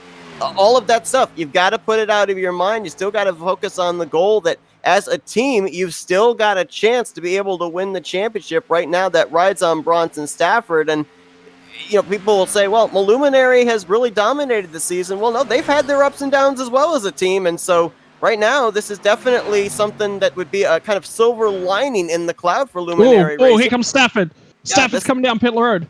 Talk about setting the tone again. This is 33 laps into the run, maybe a little bit earlier than we would expect to see drivers pitting, but Dylan Stipe says, hey, if you're going to do it, I'm going to do it as well. I don't like this from Stipe. I want to see this engine and the fuel that's in it run all the way out. I don't want to see him in this early.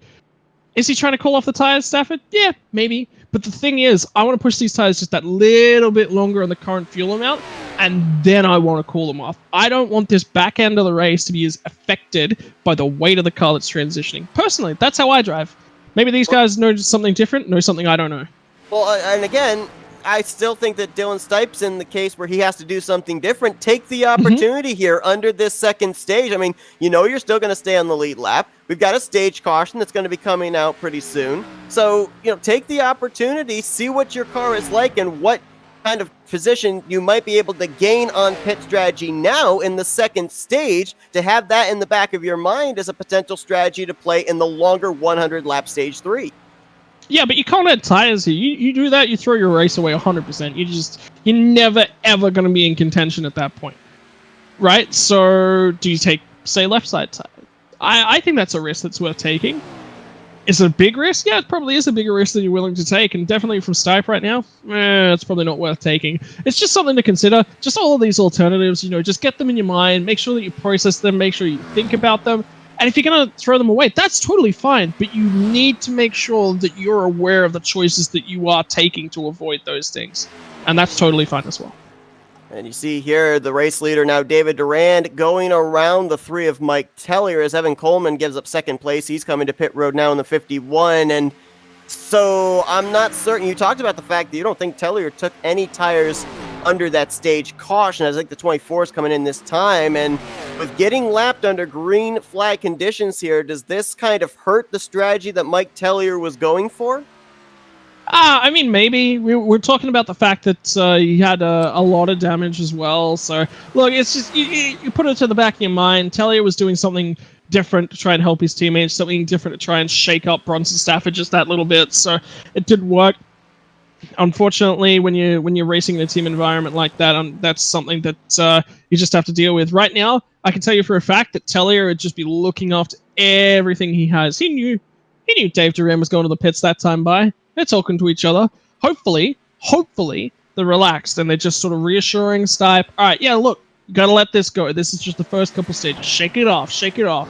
Right now, get in there. Tell me, how's your car feeling? Talk to me about this. What adjustments can we make? Do we have faith in you? Yeah, we got faith in you. You can go and win this, man.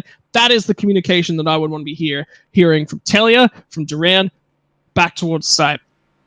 Well, Durand came down pit road that last lap. Nick King and Mike Tellier also in. Matt Dyer is going to now give up the race lead. He will be the last of the drivers to come down pit road, and it'll turn the race lead back over to Bronson Stafford. Now, in terms of Dylan Stipe coming down as early as he did, while it didn't necessarily get him the race lead, it did actually put him ahead of the 24 of David Durand. It now moves him into the second position about maybe 3 seconds, maybe a tick higher than 3 seconds off of Bronson Stafford. So it did gain him some track position in terms of everybody that was around him. It didn't necessarily gain him track position on the 61.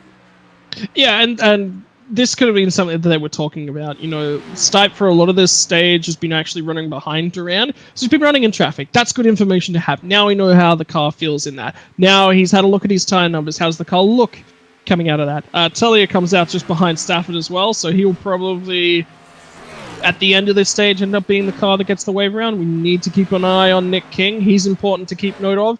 Whether or not Tellier gets himself back onto the lead lap with the lucky dog rule at the end of the stage, that is going to be important for the overall race strategy.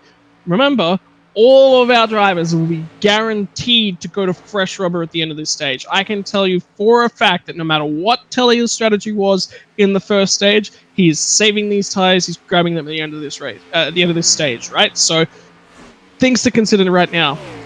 Maybe that was a plan. You're right. Stipe come out ahead of Durand. Maybe that was planned. Maybe that's what they wanted to do. They wanted to separate their cars a little bit so they weren't forcing each other. Right now, Stipe's going to go, all right, I'm running in clear air. How does the car feel? What is my instincts telling me? What is the feedback coming from my wheel, from my throttle? What am I getting from the car? So that's important right now.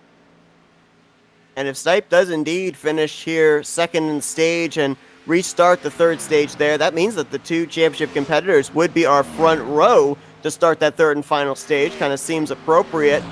In the case of Mike Tellier, right now, he is in the lucky dog positions as things stand right now. The problem for him, though, is he lost so much ground on those older tires on that run prior to the pit stops. Then when he came down pit road, he spent a little extra time getting some more damage repaired. He has now fallen 2 laps down to the leader. So when he gets one of his laps back, he will still be -1 when we go back green.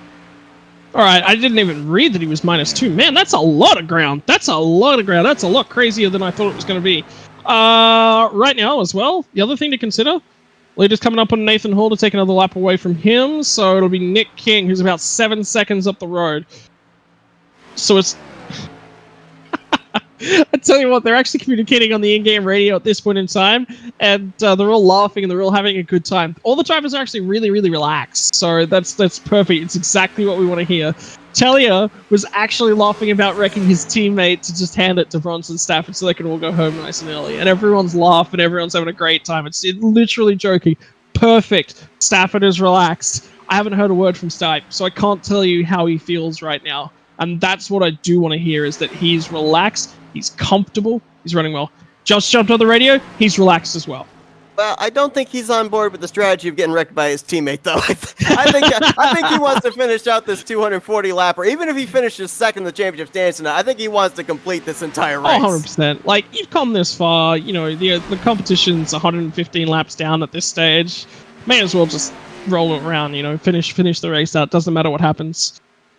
Well, in the case of that 43 of Nick King possibly going a lap down, he's not that far ahead of race leader Bronson Stafford, and we've still got 22 laps to go in this in the second stage. So it's still not out of the realm of possibility that Mike Tellier wouldn't even be the driver in the lucky dog position when we get to the end of stage 2. He'd be crazy not to pit stop and whack some new tires on at least. But he'll be at the back of the pack. He can take a little bit of a reading, at least, of that sort of thing. And then from there, it's going to be, look, if he's too far down, the best possible thing he can do is jump in, potentially get out of the car, and just go spot.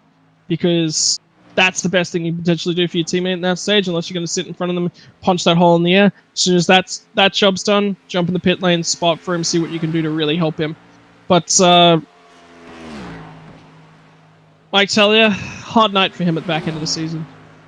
Definitely. I mean, he was so dominant at the beginning of the year. He picked up the win in the Daytona race to start out the season. He followed it up later on at Las Vegas Motor Speedway. He came in to the playoffs with 3 trips to victory lane. The only other driver that had more wins than that was Shane Tyrion with 5, so he was certainly looking as one of the favorites to at least advance into the Final Four, and just kind of the wheels falling off the playoff train at the end of the first round for that 3 machine. Talking about Bronson Stafford, though, as well, a category that he led statistically coming into this race, the most stage wins of any driver this season. 5 coming into this race, and right now he's about 18 and a half laps away from getting his 7th stage win on the season. So this is a guy that obviously statistically has been able to be at the front and stay at the front. The 1 in the win column kind of says that he hasn't really been able to close out the deal, but right now it is definitely looking like he is en route on being able to do that here tonight in what's obviously the most important P1 of the season.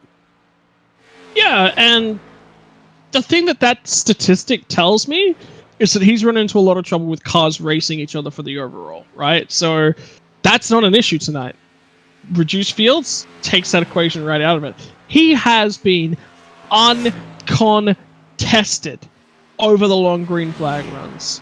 The other thing it tells me, maybe he's not all that great on the restarts. We get a caution late in the race. Maybe that shakes things up. Maybe that's where Stipe's a little bit stronger. Who knows? Honestly,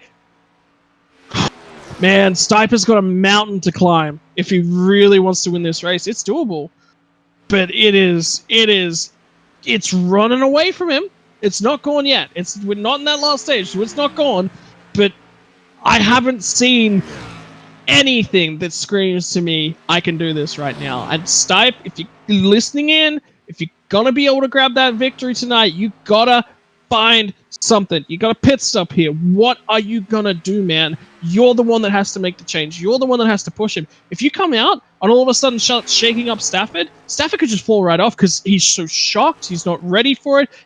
He's had to race in a way that he's not familiar with the way the track's developed so far this evening. So that's something to consider. If Stipe can find it, Stipe's happy running in second. He's been happy pushing the thing uphill all night. Stafford's had it all his own way. Does he drive a little bit too much in the mirror going forward? Yeah, see, that's the thing. I think he's only really had 2 legitimate challenges here tonight. Back at the first restart, back in stage 1, when he was trying to hold off, well, not necessarily hold off, but race with Matt Dyer and David Durand. And then back at the beginning of the second stage when Durand put the pressure on him again. Other than that, he's been able to go out there, just hit his marks. And if Stipe can get up there, stuff that Stipe might have been able to learn here in these first 2 stages might force Bronson Stafford to kind of change it up a little bit, go somewhere where he either hasn't tested or is a little bit more uncomfortable in a certain portion of the racetrack. The thing with Dylan Stipe, though, that worries me as well, is we've had these 2 long green flag runs back in stage 1 and now here the entirety of stage 2. We're going to be getting ready for a 100-lap run. And if Stipe has not really been able to gain any kind of an advantage or at least close up what's been now about a 3 to 3.5 second gap for the last 20-25 laps since they've been out there after that round of green flag pit stops, I just don't see what little extra more he can do to close up that much of a time gap if we go green in the entire 100 lap run in stage 3. There's some tweaks. He could. There's something that may be wrong. The track's developed. There's not a huge deal of cars out here tonight, so the level of rubber that they may have been practicing for and may have been expecting as the race develops is not going to be there. So that's something that they've got to adapt to. The thing that we don't have any intel on is short run changing those tires at the end of the 30 lap runs. We don't have consistent short run tire data where they're pushing that little bit harder because they don't have to look after their tires, right? We were talking to Stafford. He said his tires 35-ish% at the back end of a 70 lap run. We're nearly at another end of a 70 lap run. Yeah, sure, he's won that one, but right now he's not racing anybody. He's not pushing his stuff, right? How does his car react under that? How does his car react with the wind? Sorry, excuse me, the airflow being taken off the front of it. He hasn't had to contend with that. He's had one car in front of him the whole night. Yeah. He hasn't been had to run a high lane for extended periods of time, and what that does to his tires. Stipe has been in and around traffic. Stipe has been forced to look to alternative lines. Stipe has been reading the run from behind him. Remember the start of this stage where Durand was on the low line and Stafford was on the high line? That's important data that Stafford just does not have access to. It's not over yet. I'm always against saying it's over because it ain't over until the fat lady sings. 330 lap runs left to go at the back end of this race. That can play out completely differently just because of the tires, the way the tires are managed. Yeah, and I mean, with the fact that we've still got pit road, that's going to play a factor into the outcome of this race, possibly. There's always the possibility Bronson Stafford gets hit with a speeding penalty. Spin's coming on to pit road. I mean, we came into this race fully expecting, we had the statistics, we had everything set for 4 championship competitors, and we were not prepared for the fact that after we completed the first lap, it was going to be going down from 4 to 2 contenders. So it just proves that it doesn't matter if it's the start of the race, the middle of the race, or the end of the race. You can't take anything for granted until that checkered flag is waving, as that is the 43 of Nick King, just up ahead of race leader Bronson Stafford. So if King does get lapped, that takes Mike Tellier out of the lucky dog position, and it looks like we have another retiree out of the race as well. Nathan Hall, who was multiple laps down, has brought his number 28 to the garage area. He'll finish 8th place here tonight in the finale. So 7 drivers still out there running. Currently 6 on the lead lap, about to be 5 if Bronson can get around this 43, and he's still got about 7 laps to do it. Yep, heaps of time, and he's catching him at such a rate that it's not even a consideration. All of a sudden, as soon as he gets that little bit of a draft, the lap speed goes back in Stafford's favor as well. Now he's going to get clear. There's going to be another car just around the corner as well. I believe, just looking at Matt Dyer's 3.5 seconds up the road, to see him start to come back into the picture as well. This race ain't over, buddy. Don't ever count this one as over. Who knows what happens on those cold tires? You spin the car, fly out, the pits, straight out the track in front of Bronson Stafford. All of a sudden, the championship's handed to Dylan Stipe.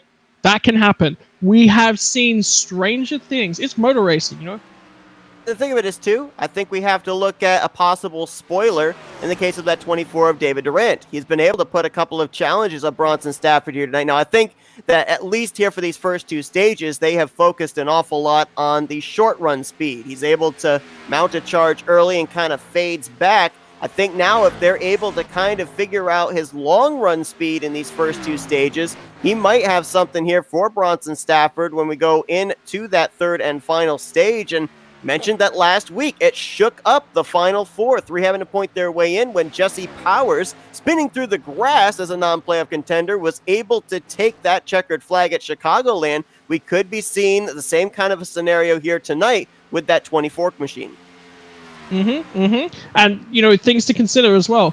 Stafford's had great speed across the long run. Guess where he's been weak? That very, very short 5 to 10 lap run-ish. That's when Durand has been really, really strong. You know what that tells me about the setups? That says that Stipe and Durand are gonna have the advantage in terms of setup on that shorter run.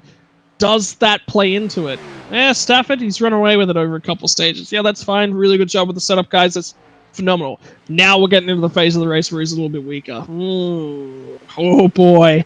With just over 100 laps to go, man. Championship about to be decided. If you are not sitting down, you have not got a drink in your hand, wait till the end of this stage. Go get that drink, because you are not going to want to leave your screen once that final stage gets underway. I can tell you that for a fact.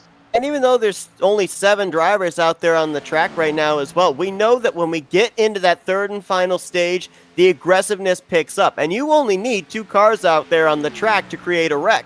So again, back to the point of not taking anything for granted, with those drivers back there that may have had their car set up for the short run, there is still the possibility we could have those kind of short runs in the closing stage of this race if the racing gets aggressive and we end up seeing contact exchanged. Yeah, and things to consider.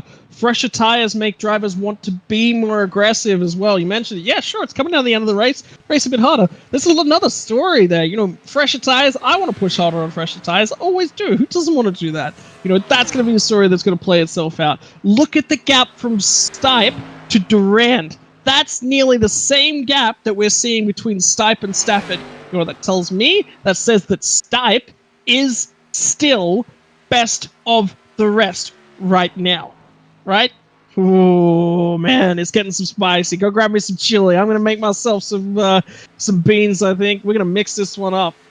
And it certainly is looking as well like Dylan Stipe, as the runs have gone on, has improved on his long run speed also. I mean, he has lost some touch still here to Bronson Stafford. What was about 3.5 seconds about 20 laps ago is now nearly 6 seconds. But to your point, kind of best of the rest as far as the drivers that are still out there besides race leader Bronson Stafford, who crossed the line. You see the caution out. The second stage is over, and so the stage is set now. Final stage, 100 laps coming up to determine a champion, and so far, so good for Bronson Stafford, but he hasn't completely shaken that 20 of Dylan Stipe. He is still there in the running for this championship. Oh, I love watching that pace car fly by sometimes. It's just the little things with iRacing. You just enjoy them that little bit more. You know what? You know who I want to talk to right now? I want to talk to Matt Rodriguez, because I just want to gauge Bronson. I don't want to touch him. I don't want to touch Dylan Stipe. I don't want to talk to either of those guys. They're in their bubble. They're focused up. They've got a job to do right now, and they know what they're thinking about. I want to talk to the 2 guys that are around them. You give me Matthew Rodriguez, and you give me either Durand or Tellier. Probably Tellier at this stage, because he's running a little bit out of it. Those are going to be the guys that we really need to talk to see how their teammates' mindsets are going. Let's see if we can get Matthew Rodriguez, who is now stepping into the spotter role for Bronson Stafford as Stafford leads the field down pit road. Hey, Matt, it's Scott and Seth up here in the Flatout Racing Network studios. You got us? He's fallen asleep at the spotter's wheel. He has. That's an issue. We'll see if we can dial him up here in just a few moments. Let's actually see if we can, after these pit stops are over.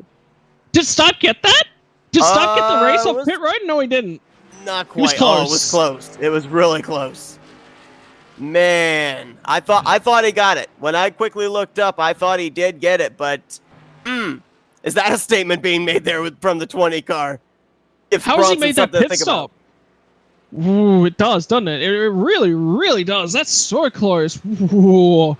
What really surprises me, what surprised me about how close that was, if you look at the amount of time spent on pit road, the only difference was the time from pit lane to stall and coming out, which was advantage to Dylan Stipe by 0.3 seconds. They both had a 14.4 second pit stop, so the fact he was able to make up that much ground on Bronson Stafford, that's incredible. And we're going to have green flag stops to the end of the race now. Ooh, she is spicy. That says something. That says Stafford cannot be caught sleeping when he's come down pit road from now on. He's had it pretty easy. Had it all his own way. No, that's a little bit of pressure. There we go. We're starting to feel it turn up the heat a little bit. Good job, Stipe. That's what I wanted to see from you, buddy. See if we can kind of get a little bit of the strategy of Stipe and the information he's being fed. Let's talk with one of his teammates here who's just finishing up his pit stop, the 3 of Mike Tellier. Hey, Mike, it's Scott and Seth up here in the F4M booth. You got us? I do. Well, man, I mean, obviously, this isn't the night that you were looking for the 3 machine, but I know that you and the 24, you've been feeding in some information to Dylan Stipe, trying to see if he can get DSM this championship here tonight. We've seen you kind of go unorthodox strategies here. Is that to try and help give some information to that 20 car, depending on what happens in this third and final stage? No, not entirely. I'm just playing around, having fun with the small field, that's all. Yeah, look, sometimes you got to make your own fun. That's the case. I mean, give us a little bit of an insight into how Dylan's feeling. I mean, obviously he's throwing the caution flags. He's still, race control and adminning everything along the way. So there's still a fair few roles that he's trying to fill, but he's racing for a championship. How does he feel the car's handling? I think he enjoys, thinks the car's doing well. I believe there's an issue with it being a little snug on the long run, but he hasn't really complained over the radio all race. I think he's good where he is. He's just trying to get to the end. What's his goal now? Is it to go out and lead it away from Bronson Stafford? Is he going to try and push him on the early run? Is he going to try and push him through the pit stop segments? I'm not sure. Your guess is as good as mine. He hasn't really been that vocal about what he's doing. I just know he's hoping to be around at, like I said, the end of the race. Is he relaxed? He seems relaxed by the sounds of things. Yeah, he's not nervous or anything right now. He's just, like I said, riding. He's got, 96, 95 laps to go. Yeah, still taking it to the end. Yeah, still a long ways to go in this one. Anything can happen. Thanks for talking with us, Mike. We didn't really want to get in the heads of the championship 2 here, getting ready for this final stage, but best of luck to you out there to finish this one out. Yeah, thanks, guys. Yeah, it just gives you an alternative viewpoint, doesn't it? It does. It definitely does. And the thing that I think interesting here is, obviously, we're hearing that some information is being passed to Stipe. Not a whole lot of information being passed out from Dylan Stipe. Kind of quiet on the radio, not a lot being said. And why I find that a little bit interesting is last week when Chicagoland came down to fuel strategy, I remember that I heard Tom Bourne was saying, I'm in trouble. I'm not going to make it on fuel. The one driver that didn't say a word was Bronson Stafford, and he ran out of fuel coming off of turn 4. So that lack of information, it kind of puts us with a bit of a question mark about the driver of what they're thinking, what their strategy is, and you guys get to find out what it is the same time we do. As Bronson Stafford gets us back underway, the third and final stage is going on at Charlotte. The championship gets decided in about 95 laps. Yeah, that's it. Championship, it is under threat. Is it Stafford's to hold on to? Is it Stipe's to come and wrest away from him at the last? This is what I live for. This is motor racing at its finest. Absolutely. Right now, the two up front are the two battling for the championship. Evan Coleman in the 51 was able to get around Durand for third place. And look at this. The pressure is mounting here. Dylan Stipe says, all right, I've learned what I've had to learn in those first 2 stages. Here I come, Bronson. Yeah, look, he's an intelligent driver. He gets it down there early. This is just to put the wind up Stafford. Can I get by him on the inside? Right, now Stafford's got the better run. All right, Stipe, show us what you got, baby. It's it right down there on the blue line going into turn 3. Rode up the track just a little bit there in the center of 3 and 4. They still stay alongside. Stafford with the edge at the start-finish line. Stipe going to try again into turn 1. Yeah, this race, it's on. Look at this. It's come down to the final 100 laps of a season. There's 2 guys fighting for a championship, and they're going at each other like this. Is there anything more that you could want from a season, Seth? Absolutely not. No doubt about it. These two are going to duke it out as long as their cars are running, because they know that at the end of the night, the top contender of the 2 is going to be the champion here in the Clutch Drop Cup Series. Now, Stipe is running the shorter way around the racetrack. However, he would be using up a little bit more of that right front tire. The tire heat would be a little bit higher in temperature, I would think, for him. Bronson Stafford up on that top side. We saw him make a pass around the outside for the lead earlier on in this race. So right now, you would think advantage to the 61, but the 20 pulls ahead by half a car length off of 4. Yeah, it's so close over the line. Bronson Stafford has led so many laps tonight. Dylan Stipe just wants to throw his car up there. He wants to get that laps led ticked up to 1 at least one time this night under green flag run, and he's got it. He's clear. He is. For the first time tonight, Dylan Stipe to the front, and now Stafford's going to cross him over into 3. It's not over yet. Man, Stafford wants a piece of this. I was going to say, I'm pretty sure these guys were door-to-door through 1 and 2 that last time by. They were. There's marks now on the left-hand side of Stafford's car. But Stipe, he's taking it. Man, we said he needed to come out all guns blazing in this final stage. Look at that. Look at that. That's my man. Do you think he was playing possum perhaps there in those first 2 stages? Not really overplaying his hand, letting Bronson Stafford know exactly what he had, waited to show it here in this 3rd and final stage. Oh, look, anything could have happened. I mean, yeah, he could have been playing possum. He could have just been looking after the car, looking after that damage, making sure that he was in the top 2 coming to the start of this final stage. He's there. He's put the move on Stafford. Stafford's running in dirty air. This is what we said we didn't want to see for Stafford. If Stafford was going to win this thing, he wanted to get away nice and clean. He wanted to lead it from the front. He's running in dirty air, man. Perfect timing from Stipe.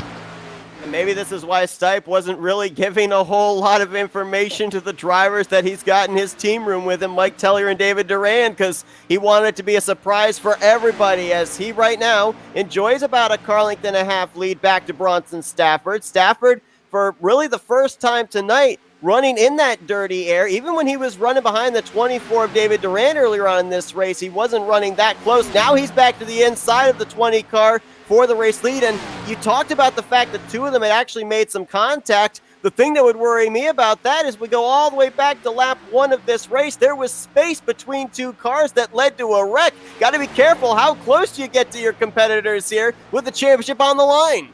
Yeah, that's it. Read it, and read it some more before you finally commit to that thing. Right now, Stafford, he can't get by. Stipe is just showing a clean pair of heels. He's saying, hey, come and get me. You know what? You got down my inside. I got the better run through 3 and 4. I'm going to drive it away from you down the front stretch. He's doing everything he needs to do to win this championship.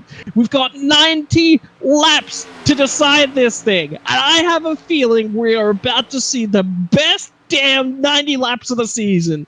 3 reasons why it was really important for Dylan Stipe to be out in front. Number 1, that clean air. We've already alluded to that. Number 2, he gets to choose the line he wants going into the corner. He's forcing the 61 to do something different. I mean, you mentioned he spent most of the first 2 stages, did Bronson Stafford, out there in clean air with a huge gap. So he could choose whatever line he wanted going into the corner that was more comfortable. Now he's having to change up that strategy. The third thing I think as well that's important with Dylan Stipe being out in front here is the fact that now he is kind of the one that's going to get to determine his own strategy in terms of the 2 times we know these drivers are going to have to be to pit road in this final stage.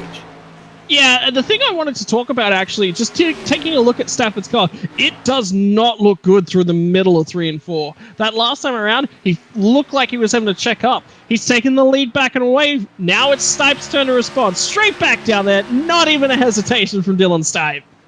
Right down again to that inside line. Let's see if he can rotate it through the center. It looked like Bronson might have been able to get to the throttle a little bit sooner there in turn 2. He's going to hold the lead for the time being as it now puts Dylan Stipe back in the dirty air. But the thing that I'm also thinking about here as well, now that Dylan Stipe's fallen back to second, he can't lose touch with Bronson Stafford. We saw back during that second run, he lost touch with Bronson Stafford. He gained a little bit of that ground back when he came down pit road the same lap the 61 car did, but since he was so far back, he couldn't really do anything in terms of getting up there and winning that second stage. If he can keep the 61 within striking distance here, I think pit road could be his best friend to take the race lead back.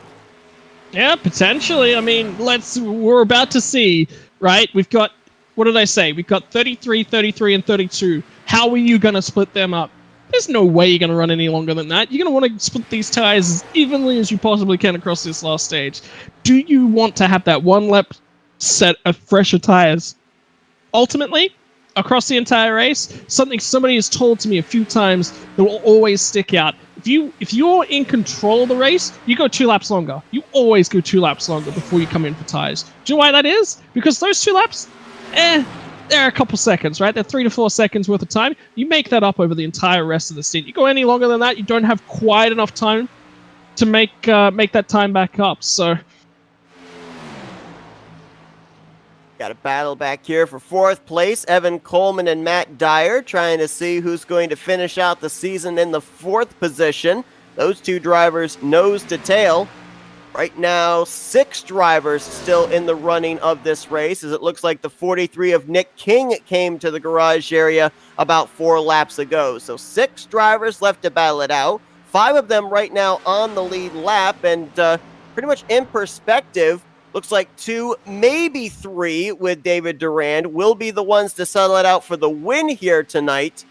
And for Bronson Stafford in the 61 machine, now out in front again, the gap is beginning to open, and I'm almost wondering, did Dylan Stipe, in that attempt to try and take the race lead away from Bronson Stafford, did he use up his stuff on this run too early?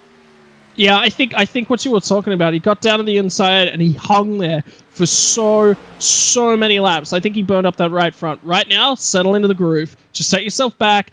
Goal is to lose a small amount of time. Let's go to damage limitation mode. Do you have to come to the lane early? I think he might actually have to go for his shortest run of the 3 right now.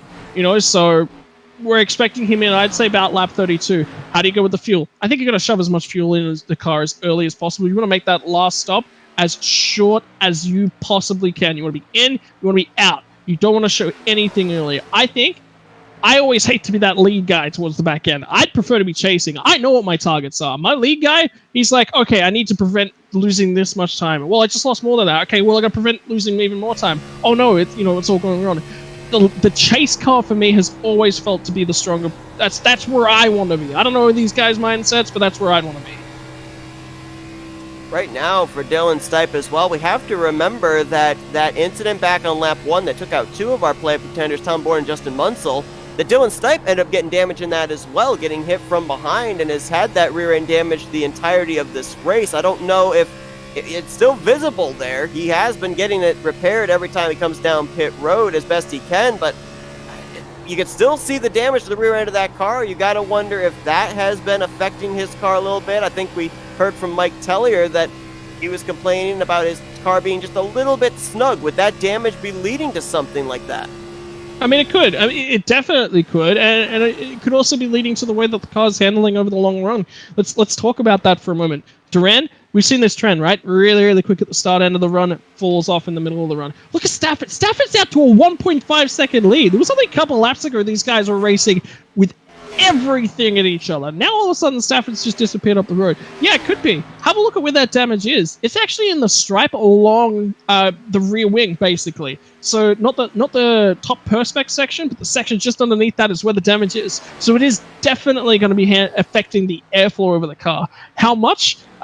There's no way for us to tell. A bang like that could be hurting a lot, could be hurting a very, very little. The only way to know would be to look at the tire data, pretty much.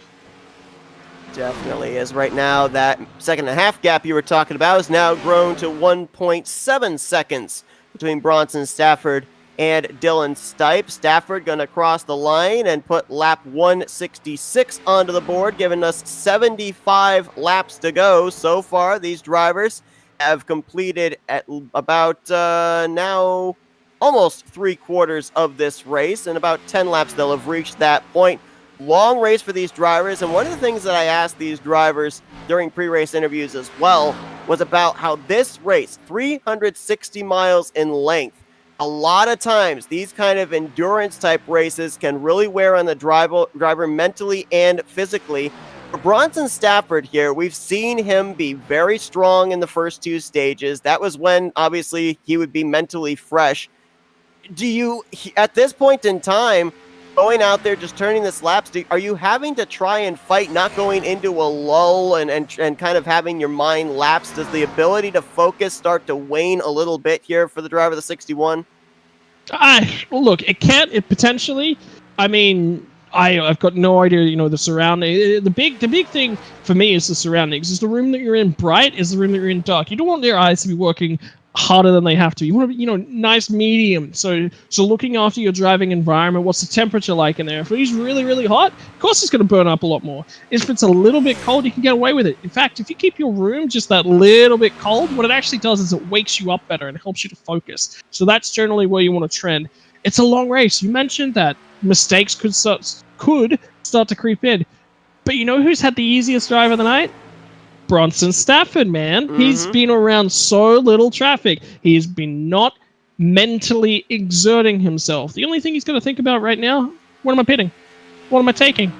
That's been it, right? He'd already have a number in mind of where he's going to pit. He'd already have his pit stop set up. It would be basically all ready to go. So right now, he's just in cruise control. He's not trying to push the car. He's just looking after absolutely everything. Stipe is under pressure. Has been all night. If there's anyone that's going to be fatigued out of these top two, it's got to be him.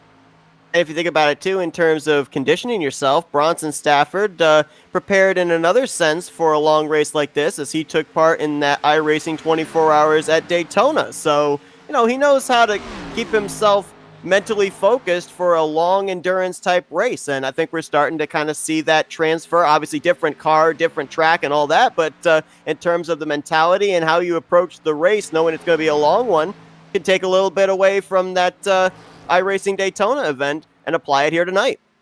Yeah, potentially. The other thing to consider about those sort of style of events is generally you've got a few guys that are sitting around you.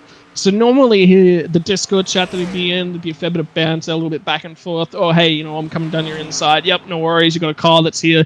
He hasn't got that tonight. We tried to talk to Matthew Rodriguez, fallen asleep in his spotted share. So, wipe that away from the board. As far as we know, we don't know everything about whether Matt's back in the spotter's chair for this final run. Maybe he took a bathroom break right before we were coming to the end of the stage. So Durand is actually about to go past Dylan Stipe right here. This could actually start to work in his favor. I think Durand has potentially got the pace to start going after and hunting down Bronson Stafford. But a few things to consider there. So Durand will complete the pass on Stipe for second place. And I think when you end up splitting the calculations for this third stage, I think the lowest number you gave was 32. Well, Matt Dyer, 29 laps into this run, actually just came down pit road for what would be the first of his two pit stops in this third and final stage. A little early there, do you think, for him to be coming down? No, I mean, the other thing I hadn't factored into was actually the laps that were spent on the caution. So there's another 5 laps because we're going to wipe out there along the way. Again, how you want to check them off, that's up to you. But, there's 5 laps essentially that's going to be taken out of the equation. Coming down too early? I don't think so. This is typical Matt Dyer. He normally comes down early. He'll probably go for a longer run in the middle and come down and leave it a fair bit later towards the back end. Probably go for that 2 lap sort of margin. Is what he's after. Just seeing the text chat pop up in game as well. Mike Tellier is about to come down the lane, so we're in that phase right now. Where does Stipe want to be? I don't think he wants to be right underneath David Duran's rear bumper. This just adds another complication. If you're looking to come down pit lane, you don't want a car right in front of you going to pit lane as well. Even if you are teammates, you want to be out there, you want to be running your own stuff, you don't want to be, too pressured or anything like that. And the other thing that'll be playing on his mind is now Stipe was blinking earlier in the run. Now Duran's doing it to him. And the thing that actually would hurt Stipe in that regard is when that 24 blinks out, that's some draft, some straightaway speed that he's losing. And this he's coming down pit road. That's at least 1 lap before Bronson Stafford, so this is smart. The gap was about 3.5 seconds between Stafford and Stipe when the 20 hit pit road. We'll have to wait and see what the gap's going to be when everything cycles around in this first round of pit stops in stage 3. Yeah. How is Stafford going to respond? Is he come straight down? I don't know, man. Is he coming down? He is. Nope. No? Nope, he's staying out. Staying out at least 1 more lap. That'll be his 34th lap completed here on this set of tires. Durand stays out, so does Evan Coleman. So right now, 3 of the remaining drivers have come to pit road. 3 still have stayed out, yet to come to pit lane. Yeah, look, there's decisions being made right here. So what are the implications? Here comes Stafford now. Stafford's coming straight in. And Durand's going to stay out an extra lap, so we'll see. We'll follow the 61. We followed the 20 coming down. Looked like he made it into his pit stall safely. We'll see if Stafford is able to do the same, and then we'll see what the gap is between these two. It'll be about 2 lap fresher tires advantage, at least early on, for the 20 of Dylan Stipe. And then we'll see if Bronson Stafford is able to counter that when they get longer into this run, as still the 24 staying out. Now he's going to come to pit road is David Durand. We'll see if Evan Coleman's coming this lap. He is. So this will complete this first round of pit stops in stage 3. We know we've got at least one more round of pit stops to go.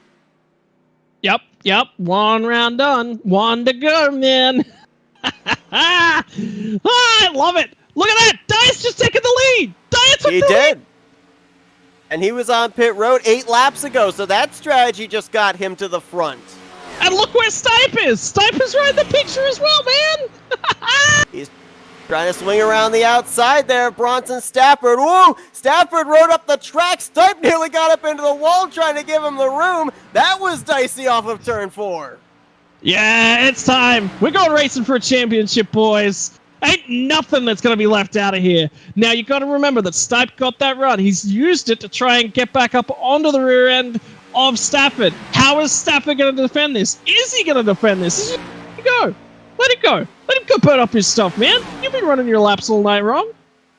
Oh, Stafford got loose off of 4! He saves it, but man, did he lose a ton of time because of that. Ton of time, and that's rears that are a lot hotter than they want to be right now. Woohoo! Man, is that Stipe taking a championship? It could be. That could be the moment that changes the complexity of this race. What did we say about 100 laps ago? Don't leave your TV sets. This thing is not over. The race is completely changed in complexity. Stipe now enjoys 3 seconds over Bronson Stafford. He may be running second, but he's the leader of the championship 4. Look, I tell you what, if you're in Bronson Stafford's shoes right now, we said it, right? He has not had to race for anything so far tonight. Stipe is on the rear end of Dyer. If he gets clear of Dyer, this thing could be over. Could very well. I mean, Stipe is gone. He's gone straight through. He is. Dylan Stipe has gone to the race lead now. Still about 3 seconds between himself and Bronson Stafford. Now, 2 things that we have to take note of. Dylan Stipe was able to close up nearly 3.5 seconds after that round of pit stops was completed. However, Bronson Stafford in 30 laps time was able to open up a 3.5 second gap. So if Bronson can close the gap back up here again between himself and Dylan Stipe, these guys are going to be coming back down pit road and racing out to the checkered flag with about 30 laps remaining. So it doesn't necessarily mean that Dylan Stipe has got this race yet. Bronson Stafford has obviously had the little bit faster of a car on the long run, and he would have about 30 laps to work with on that final run to the checkers. Did he burn it up, though? He put some serious heat into those rear tires. They were still coming up to temperature. What damage has that done? He didn't slap the wall. No. But there's a lot of weight being transferred through those tires. There's a lot of heat that he didn't want to put through those things as well. Right now, he's caught about 0.3 of a second up on that last lap, but that's running in the draft behind Dyer. He's about to go down the inside. He's about to get that move done, and now we're about to see the true pace. Whether Stafford can pick up all the chips when he's just thrown them all down. Man, this is, if you want to be a champion, this is when you got to be a champion. And this has also put Bronson Stafford in a situation he hasn't been in since maybe the beginning of stage 2, where he's actually having to push it. He's not able to set the pace that he wanted. He was out in clean air for most of this race, able to run the pace that he wanted to, go hard when he wanted to, back off when he wanted to. Now he has to be in go hard mode to get back up there to the 20 machine. So he may be burning up more stuff in a shorter amount of time than he has all race long. You know what? If I am in Stipe's shoes right now, I am running long on this stop. Originally, I was probably coming down a little bit early again, trying to throw another spanner back into the works of Stafford and say, hey, you've got to get back past me. Now, Stafford has to make his way past Stipe. Look at the closing distance. Did he take nearly a second out of him on that lap? What's the time? Still 0.3. He gained 0.4, almost half a second. That lap did Bronson Stafford. And I have to wonder if still that rear end damage is playing a little bit of a factor into the closing rate between the 20 and the 61. Last time around, it was a 29.5 to almost 29.2 for Bronson Stafford. We'll see about this time around. It's less than a second and a half gap. 29.7 for Dylan Stipe. 29.190 for Bronson Stafford. Over half a second closed up that time. All right. Stipe, let it happen. If we're talking about damage, right? You want to shorten up that final run. You got the advantage right now. Yeah, sure. No problem. But The issue that he has had is over that long run. If he can shorten that final run, he doesn't give up as much time to Stafford as he may have done. What Stafford is going to want to do, though, he has to split it. His strategy-wise right now, he has to. Because if he does not do that, he forfeits one of the biggest advantages he's had all night, which is pace over extended periods of time. Yeah, Stipe, if he wears his stuff up because of the way that his car's handling, that's fine. We just shortened the last run. Okay, no problem. Stafford doesn't have that opportunity. He is not good on the short run. He needs 5 to 10 laps for that tires and everything to start to come good. That's where Stipe is strong. You gotta make sure that you extend this as long as possible if you're in Stipe shoes.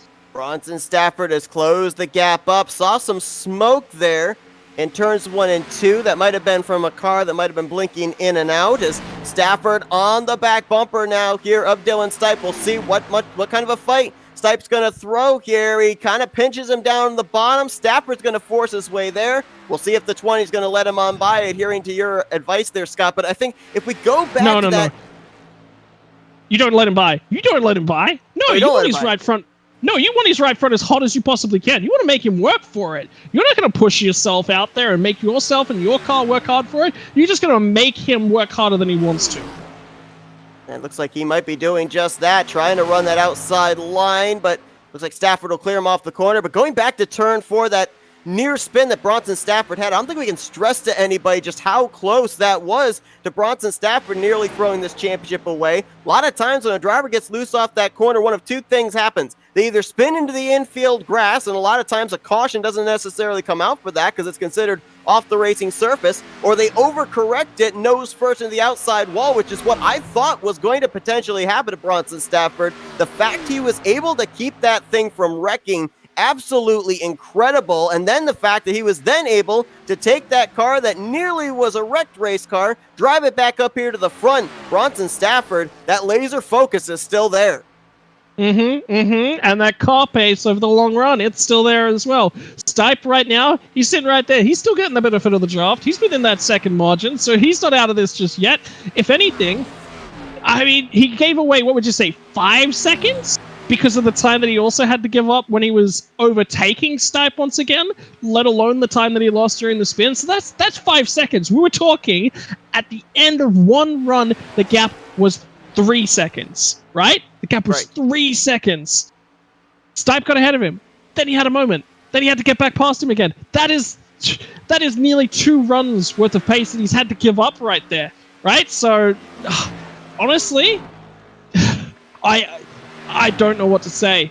The other thing to consider in the back of your mind is Bronson Stafford has to do another pit stop, come back out on cold tires, and hope he does not do that again. Because I tell you what, I was getting ready to call this race in Stipe's favor. Well, see, that's the thing. I think we might have to prepare for a take two, because it was a side-by-side battle for the race lead with Stafford on the inside and Stipe on the outside off of turn 4 that led to that moment for Bronson Stafford. And that was at a time that when the pit stop cycle began, Dylan Stipe was about 3.5 seconds behind Bronson Stafford. Right now, the gap is 1.2 seconds. They've got about maybe 15 to 18 laps before they're going to have to start thinking about making that final pit stop. I think if everything goes according to what it did on that first round here in stage 3, I think we're going to see these guys side by side battling for the lead again when that final round of pit stops complete. So there's no saying we're not going to have another incident very similar to that within about maybe 20 laps time.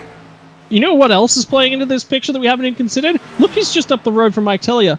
From Bronson Stafford. It is Mike Tellier. And Coleman is about 8.5 seconds up the road from Stafford as well. So lap traffic is going to start to play into this. Mike Tellier hasn't had much to do all night. He's been playing the funny strategy card. He's been having a little bit of fun with this smaller field size. All of a sudden, he potentially could be a deciding factor, even if he doesn't want to be.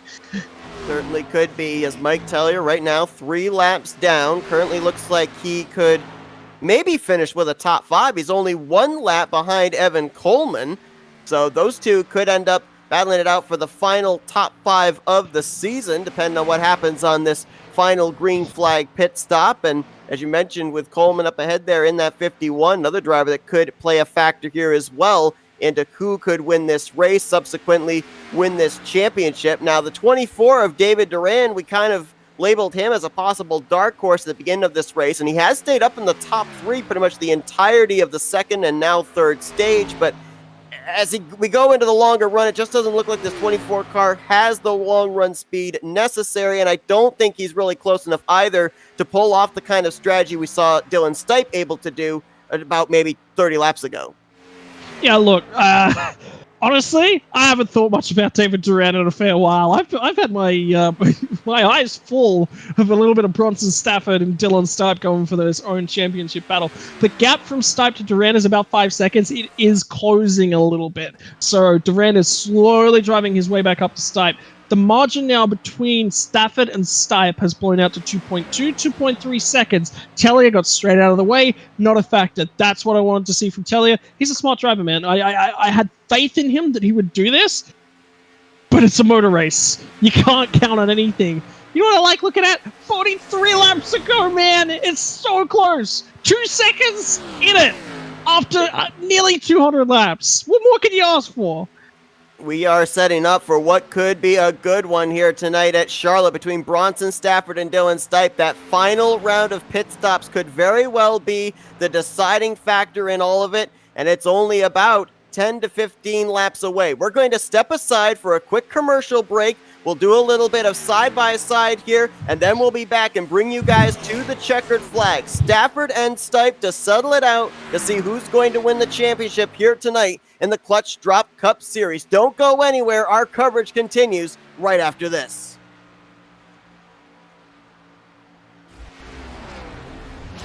It's a road few dare to travel, a journey filled with danger and unpredictability.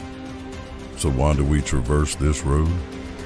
Why do we take such a gamble? Because if we don't try, we'll never know what we could have achieved.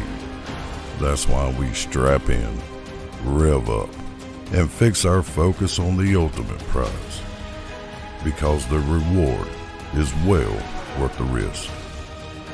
The 2021 NNSCRA Daytona 500, Saturday, February 20th, exclusively on Flatout Racing Network.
We welcome you back here to Flatout Racing Network's coverage of race number 20, the season finale of the Clutch Drop Cup Series here at Charlotte. It's a 2-horse race for the win and the championship here tonight. Bronson Stafford has won the first 2 stages. He holds a near 4.5-second gap between himself and his other championship competitor, Dylan Stipe.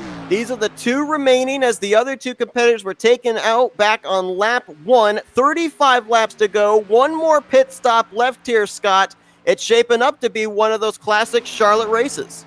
Oh yeah, it's had moments. It had moments from the green flag, the first one of the night, all the way through it. And Bronson Stafford has probably had the biggest of them on this run. We were just talking about during the commercial break. We both were ready to just say it's over. It's Stipe. Stipe's won it. And Stafford kept that car out of the fence. I was actually talking not too long ago. I said that through 3 and 4, Stafford's car wasn't looking all that great. Tell you what. I can see it again. He's having a lot of problems getting the car to roll through the mid corner out of 3 and 4. 1 and 2 doesn't look so bad. 3 and 4, that's where he's having problems. Oh, is that who I think it is down on pit road again? 51. 51 of Is it Evan 51? Coleman. I was looking for the 2. I thought I saw Matt Dyer in the lane. Yeah, he was on pit road the lap before. Fuel window's open to make it the rest of the way, so he came down immediately when that fuel window was open. Evan Coleman with a bit of a mistake overshooting his pit box. This is the money stop. You can't afford to make a mistake now. No, I mean, could you imagine if Bronson Stafford makes a mistake from here? If he makes a mistake, you're the one to blame because you called it.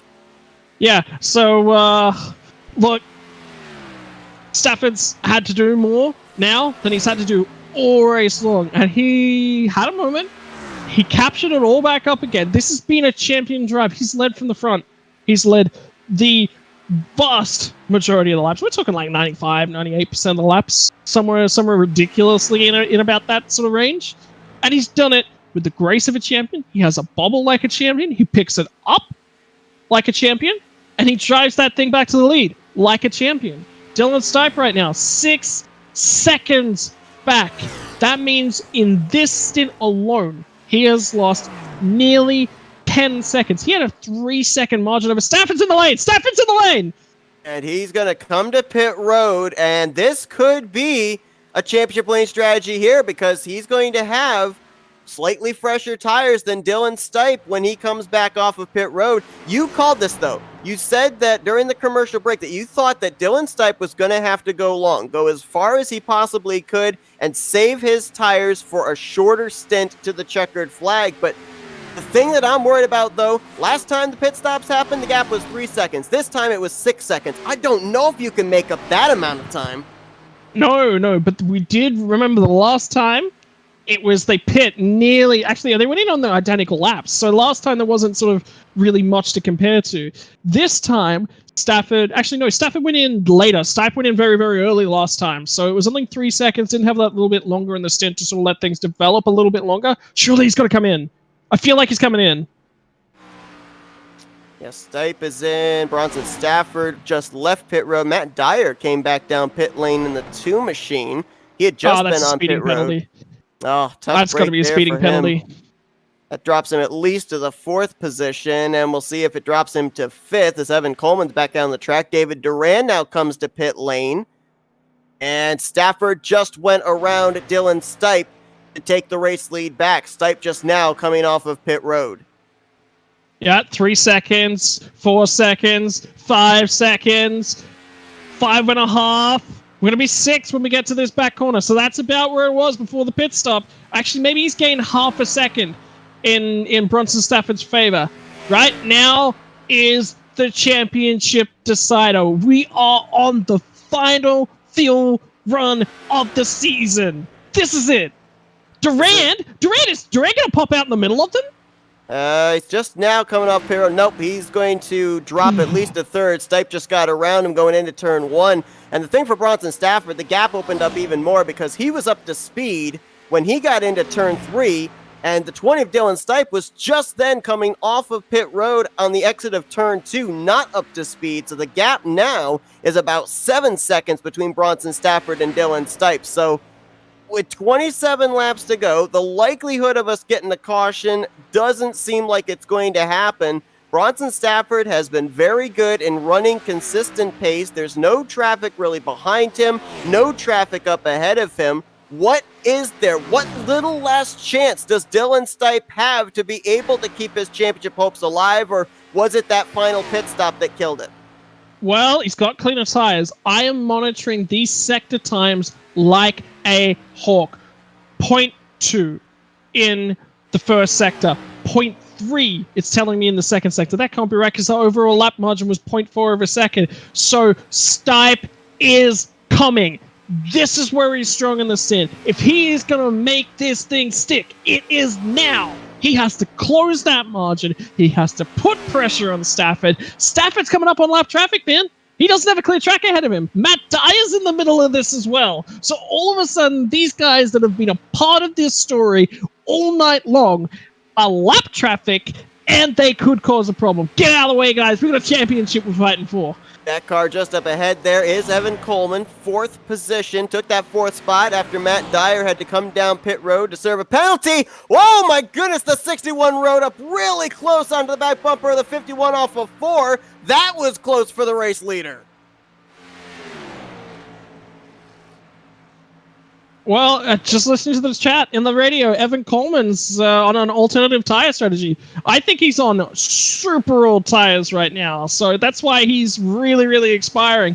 Well, none of these guys have got tires left. If we go down to the end of this stage, Stafford has looked up to his kit the best, but he was the first to pit in this final run. Like, he is going to be the weakest. Oh, man.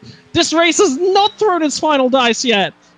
Dylan Stipe the margin, it's 5 seconds. The margin come down, it's 5 seconds. Half a second was gained that time by Dylan Stipe, and he gained another half second the lap before.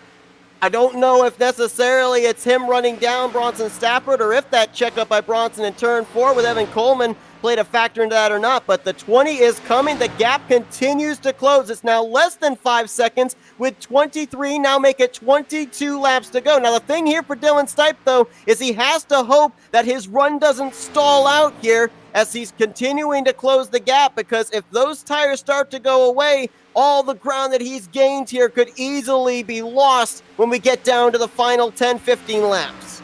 Keep your eyes on Matt Dyer and Evan Coleman right now. Remember, Evan Coleman is on ancient tires. Stiper's right there. He does not want this. Dyer had a bobble. He has to check up. That's lost speed. That's something back for Bronson Stafford. Dyer has to get out of the way. Man!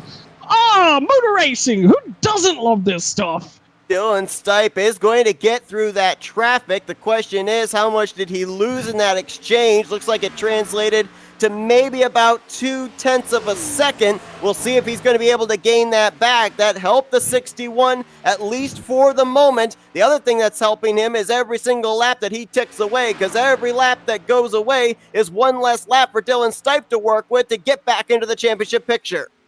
It's back over 5 seconds. All of a sudden, a little thing like traffic, a little thing like a car doing an insanely off-the-wall different strategy and ending up as lap traffic is just a huge problem for Dylan Stipe.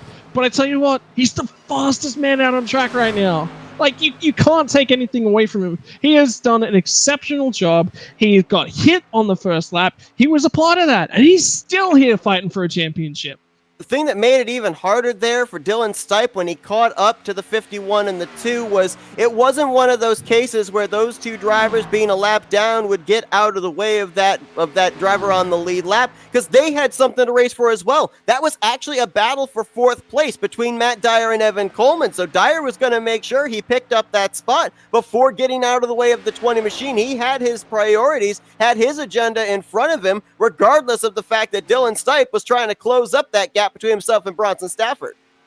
Well, Bronson Stafford right now 0.2 of a second out of him last lap. 29.872 for Stafford. Stipe 29.645. He's coming, but I don't think there's enough time left with those sorts of times. He's going to have to lift. It's going to be bigger than that. Bronson Stafford that last time around there, a 29.8. 29.7 for Dylan Stipe, so again, about a 10th taken off, more like about 8/100ths. And again, to the fact that there's such a limited number of laps, it's got to be bigger chunks than that if Dylan Stipe's going to get up there to Bronson Stafford. The other problem as well, we know that Dylan Stipe is in absolute full go mode right now. Even if he were able to get up to Bronson Stafford, there's no telling how much tire or how much grip he would have still left to be able to make a move on Bronson Stafford. Look at the lines that Stipe is running to. He's pushing that car. He is looking to extract every inch of pace out of this thing. Pushes it all the way up to the wall of 3 and 4. Look, you got to go for it. If you're not pushing everything out of this car every single lap, of this final run, then you're not going for a championship, man. And that's the difference. Yeah, sure, lap traffic on the way. Yeah, sure, they hampered your run a little bit. You still have to drive this thing to its utmost. You know, the other result that can still happen, if Stipe puts it in the fence, his day is done. But his day is done unless he gets there anyway. So, you know, use everything that you got. Kind of the case here of bring home the trophy or bring home the steering wheel. I mean, regardless of where he finishes here, whether he finishes where he is in second or if he finishes the last car on the lead lap, which right now would be in the third position, I mean, you know, at least he would know that he did it trying, and there's really nothing to lose and everything to gain. So we'll see if Dylan Stipe, if he'll at least be able to close up the gap somewhat, maybe to 3 seconds. It's still kind of hovering between 4.7 to 4.8 between those two. Stafford is starting to run the faster laps. Stipe's done. It's done. He's done all he can. He's thrown everything he can at Bronson Stafford, and Stafford has been Mr. Consistent. Lights out to the final flag.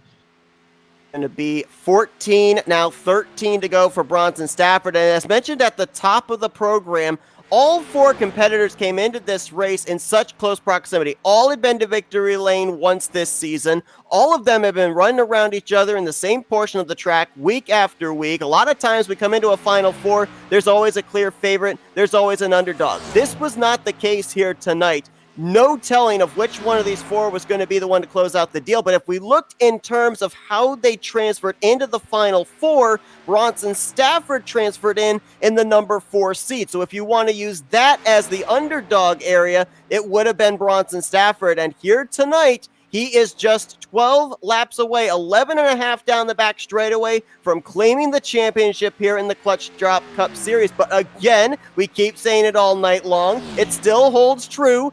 We cannot rest on that fact saying Bronson's won this championship, because we've had heart-stopping moments in this final stage of the race, and it's still not over yet. You know who's right side by side on the track still? Coleman and Dyer. Who's going to cause a wreck? Guys on old tires. Who's on old tires? Coleman. That's a three-man fight. Oh, they're on the radios, man. Like, this isn't over. Could you imagine if there's goes to a green-white checkers? We've only had one caution here tonight for a crash-related incident. That was back on lap 1. Since then, 2 other cautions between stages 1 and 2 and stages 3 and 4. We've been green flag since lap 1 in terms of on-track incidents. But as you said, this could be the area where we might be looking for the most vital timing of a caution all season long. It's a battle right now between 2 drivers 3 laps down, battling for the 4th position. Mike Telly has just gotten into this battle, and then they've sort of checked out past him. So these guys have still got pace. You know, keep your eyes on Coleman, keep your eyes on Dyer. Like you said, when Stipe had to come past them, these guys are racing for position. So they're in a motor race. You know, you can't just go, yeah, I'm a leader, I'm going to get past them. No, that's not how this works. These guys are going to find the option to let you go when they can. They do that and give up their spot in the final race of the season. Not going to happen. So you can imagine what happens when Stipe gets clear of them and they start going head-to-head. Yeah, both of these drivers find themselves in the same vicinity of the overall point standings. Matt Dyer 15th and Evan Coleman 16th. Not only that, but as we said, there were 4 drivers that came in here tonight. They wanted to win the championship. Everybody else, if they couldn't win this race, they wanted to end out the season with the best possible finish they could. That's why this battle continues hot and heavy for 4th place, because these 2 guys want to have the bragging rights of, hey, I finished out the season with a 4th place finish. And so that's why it's so important for these 2 drivers. And these 2 guys as well have 5 laps difference between their tires. The advantage right now is to the 2 car of Matt Dyer, because remember, he had to come back down pit road for a speeding penalty violation. So really surprised the 51's been able to keep that 2 car in his rearview mirror for as long as he has. Yeah, whether or not Matt Dyer burned up an extra set of tires very, very early on in the race, and Coleman and him are both on ridiculously used up stuff for no reason whatsoever.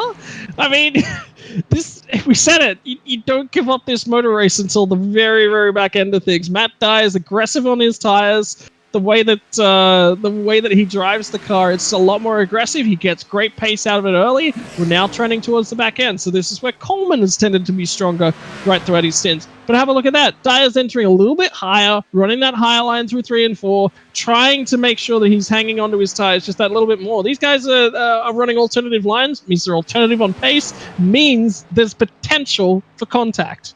Yeah, Matt Dyer, I think, trying to search for some of that clean air as well to try and get to the nose of his Ford, as he's still going to try and peek out there to the outside of Evan Coleman. Update on the race lead gap. What was a little bit under 5 seconds is now 5.5 seconds between Bronson Stafford, Dylan Stipe. The advantage has still swung into the advantage of the 61, 0.3 of a second faster that last time around, and that last time hitting the line. 5 laps remaining in this race, now about to be 4. Bronson Stafford closing in. He's only 6 miles away from capturing not only his second checkered flag of the season, but a championship trophy as well. I'll tell you what, when it counts, only your second win for the season, but it's for the championship. Oh, man, you did it all when you needed to. And hasn't he done a phenomenal job this evening? If there was anyone that you would sit down tonight and say, hey, this guy deserved a championship, it's Bronson Stafford, definitely. But I can't take my eyes away from this battle between Coleman and Dyer. It is so close, man. They're running different lines. The paces are different coming off the corners. They're trying to jimmy for a little bit of priority on the track, and it's not over. And the sad part is that means that our lead isn't over as well. Here comes Dyer. Dyer trying to look to the bottom, but he gets a great run out of turn 4. He just doesn't seem to be able to find anywhere to take that momentum. Again, jumps up to the top side, but if he's going to make that top side work, he has to, I think, at least be alongside the right rear of the 51 to be able to utilize the side draft. He just doesn't seem to be able to get the straightaway speed to do it.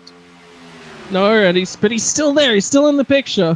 I mean, Coleman, he's doing a great job. He's sticking his car everywhere he needs to. Everywhere he knows Matt Dyer does not want to see that black Toyota Camry. But look, I mean, it's been a long season. This is the back end of it. This is for 4th and the 5th. This is no effect on the championship. And these guys are having an absolute blast. One more lap to go as the white flag was just displayed for Bronson Stafford. You'd have to go all the way back to Road America to find the last time that a driver swept the stages and won the race. That was Garrett Powell at Road America. He did it as well at the Watkins Glen Road course. Bronson Stafford tonight, it's a clean sweep. Stage 1, Stage 2, checkered flag, and championship. Bronson Stafford closes out the deal, winning at Charlotte, and he is your Clutch Drop Cup Series champion. Whoa, what a race. I mean, we just said it. If there's anyone tonight that deserves to win a championship based on one race, it's Bronson Stafford. You've got to feel for Dylan Stipe. He's got that damage on the car. There's no way to measure that we have, what that damage did to him, what that damage did to his race. But Bronson Stafford has had one moment in the entire race. The rest... And it really wasn't a walk in the park for Bronson Stafford either. I mean, you talk about that moment, but he also ended up having some hard battling, not once, but twice with Dylan Stipe on the couple of restarts and on that completion of the first round of pit stops in Stage 3. Also had to battle with Matt Dyer and David Duran in the early portions of this race, so it wasn't a complete runaway by any stretch for this 61 car. Yeah, burn it down, buddy. You enjoyed to celebrate this one. You drove a phenomenal race. How many cars were there in this field tonight? 12. You know what? I've enjoyed that race more than I have enjoyed a lot of races with a lot more cars in them. Maybe not this season, maybe not from Clutch Drop, but I've seen, dry, boring races for 12 cars out on track at the start of things to be yelling and screaming at the back end of that thing. Woohoo! Congratulations, Bronson. You've done such a phenomenal effort, man. You got to be proud with that. Well, there's an old moniker out there, quality over quantity. That was definitely the case here tonight as we saw some incredible green flag racing here this evening. And, as we stated back at the beginning of this race, the whole championship picture completely turned on its head. And we saw that championship swap back and forth quite a couple of times there in that third and final stage. But at the end of the night, Bronson Stafford is the one that's not only going to be celebrating in victory lane, hoisting the race win trophy, but also that championship trophy as we look at the finishing results from tonight's event. And as we said, it was the Bronson Stafford Dillon Stipe show there in that final stage, but great top 5 finishes to end out the season as well for drivers like David Durand, Evan Coleman, and Matt Dyer as well. Coleman and Matt Dyer maybe having the best battle in the closing stages of this race.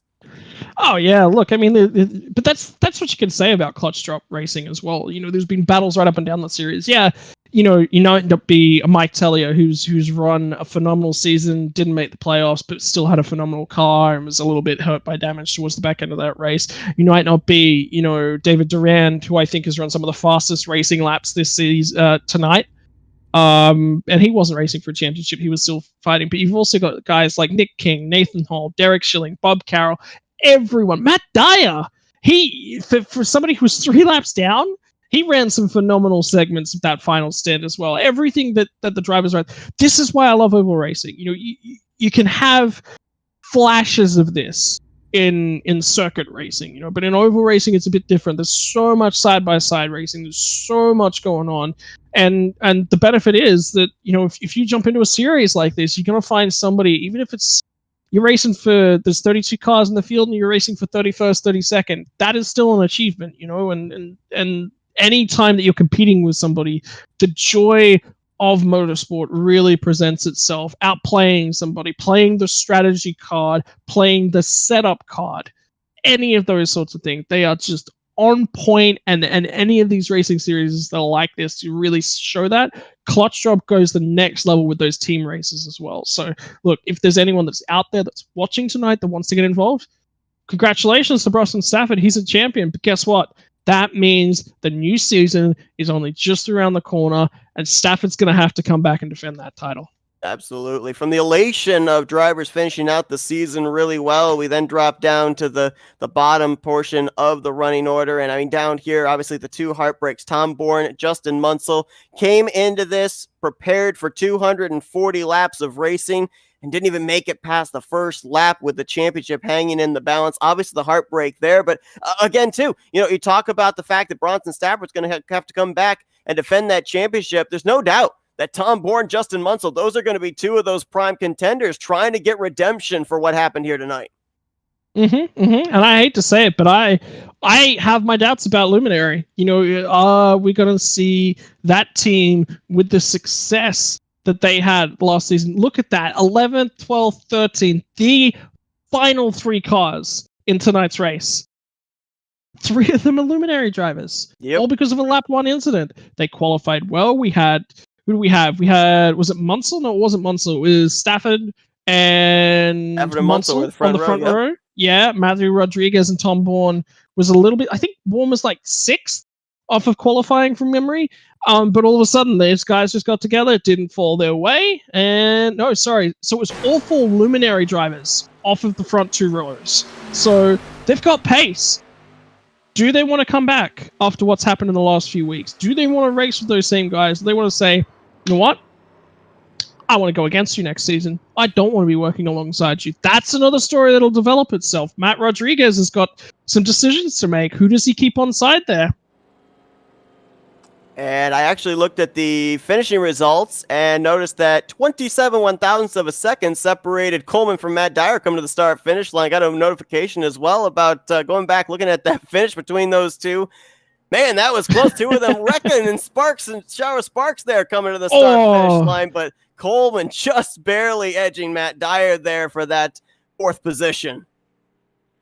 Well, I mean, look, if it's going to end that way, I feel like Coleman was probably impacted there by Dyer, so I'm glad that he kind of gets it over, but it's still that close. It was still a race to the line, even if it was under reduced engine power from that hit. That was a big hit. That was. No doubt about it. At least everyone else is out of the picture. It was just those 2 guys, which is perfect. That's another benefit of running with a couple of cars on track. You can have fun across the line like that because you guys are you're driving for fun. You're driving for personal glory. Exactly. Yeah, I can see that coming. Just a little bit of a love tap there out of turn 2. It's fine. Oh, look, they had a great race tonight. That's just more of a end of a season. Let's just wrap it up. Let's shrug this off. Let's move on to the next season. Because the other thing is, you don't want to be a lot of these gripes that you have with other drivers. You need to shake them off. Next season's a brand new season. You got to build up And these guys will know it. And regardless of what team you're on, you build a relationship with the drivers that you're racing around you right throughout the season. If you're known as that dirty guy from week 1, you ain't going to get space. Everyone's going to close you down. Everyone's going to shut off your opportunities, and it's going to lead to bad racing from you. You've got to build up that level of respect. I was talking to a really, really good friend of mine who's won a race recently in a different league about how he handles the interview afterwards, because he turned someone a couple laps from the end. I said to him, look, one of the best things you can do right now, it's the start of a season, you got to go out, you got to apologize, you have to play that nice guy card now, because that won't pay off for another 10 weeks down the line. And then it will pay off. You look at the guy and go, okay, yeah, you apologize. It's fine. We can keep back racing each other like normal. I don't have to clamp down on him. I don't have to squash his chances.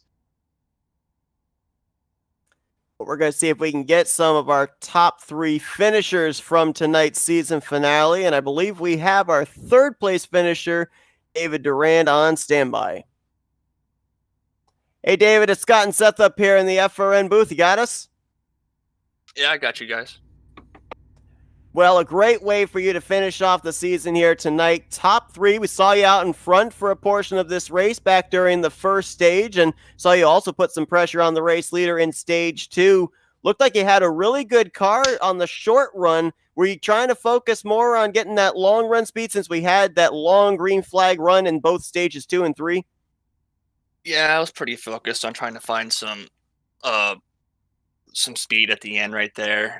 We just couldn't catch Bronson. I mean, the last couple pit stops made some really good adjustments, and Dylan and I were trying to get him, and just we gained about 5/10 a lap, and he gets it all back in the straightaway. So I mean, I'm happy the way that I ran tonight. So it's a good way to end the season.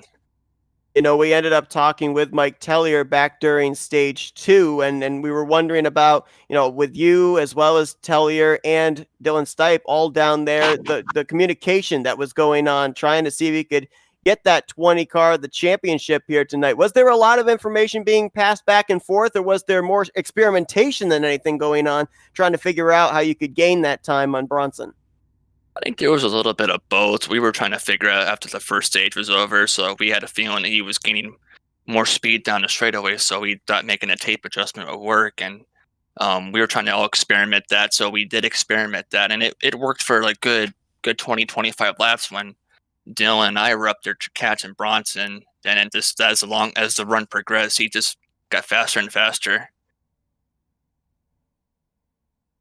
I mean, how do you deal with that? How was Stipe, in team comms? We talked to Tellier. He said he was barely sort of communicating. That said to us that he was sitting there, he was pretty relaxed, he was enjoying himself, he was joining the race. Towards the back end of the run, how was the feeling within the Discord chat? Did the mood change? Were you starting to get a little bit desperate, or did Dylan, throw everything he had at the wall and he was happy with what he achieved tonight?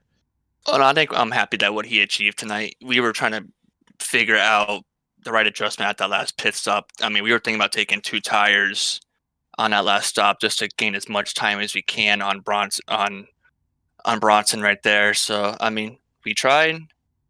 So I mean, like I said, we're happy the way we ran this year. There was a lot of communication back and forth between Dylan and I, and trying to figure out how can we get up there and try to compete for the win, or even for the championship for the 20. Look, man, it sounds like it's been an amazing year, and it looks like you're coming back next season. If an offer from Luminary comes your way, are you taking it? You're staying where you are? Oh, I'm staying where I am. I love running with Dylan and Mike. They give out the right information. We always practice together, trying to get some feedback on what the setups we run for the Open. So we're looking forward to Daytona this next season. Well, David, congratulations on ending out the year with a podium finish here tonight at Charlotte. We're now going to give you the opportunity for some thank you sponsors and shout-outs. Well, I think Team Waffle. I mean, they are the ones that wanted me to race with them. I'm happy that they chose me to race with these guys. So just thanking Napa and Waffle Motorsports. That's all. That's David Durand, 3rd place here tonight to end off the season. Out in front for a bit of this race as well. Great performance here tonight to close out the year. Congrats there, David. All right, thank you, guys. And now let's get our second place finisher, the driver that will finish second in the championship standings as well, but gave it a heck of a run there in that third and final stage. It's Dylan Stipe. Hey, Dylan, it's Scott and Seth up here in the FRM booth. You got us? Yeah, I got you guys. Man, you put on a heck of a show there in that third and final stage, and we're sitting here kind of wondering where in the world did that speed come from, because it was looking like in the first two stages like the 61 was pulling away. Were you kind of playing possum there, not really letting them know what you had, and then showed it there when it mattered the most in that final stage, heading for the checkers? Yes and no. I was still kind of messing with the car, trying to really figure it out. Not necessarily long run. I was just trying to find as much speed as I could, and at the end, I just tried to push it as hard as I could without, trying to lose too much. And Bronson's car was just hands down better. He was just, you guys probably saw it. He was just able to muscle through the corners a lot better than my car, even on the same set of tires. There were like 1 lap difference. He just had a better car and setup than I did, and overall for the race. And I'm kind of disappointed. I was struggling with the setup like all week long, and I thought I had something pretty decent. Didn't really do too many screw ups during the race, but definitely showed that Bronson had the winning car, especially near the end. I want to go back to the moment just after you guys made that first round of pit stops in that third and final stage. You and the 61 side by side off of turn 4, and we saw him get sideways and loose. And Scott and I both, we thought at that moment that we were going to call the championship in your favor. We thought that 61 was done. From inside the cockpit of that 20 machine, what was your thoughts when you saw the 61 out of shape and then falling back on your telemetry? I thought I had a chance right there. After a couple laps, I started looking to see where he was at and what his lap times were. And I was just trying to push the car to kind of keep distance between me and him. And he just started coming like a freight train, like he wasn't pushing so hard. And he was just pushing real hard there. I think he caught back up to me within like 10 laps, being like 3 seconds back. And after he passed me right there, I was like, unless he messes up again, I'm not catching him again.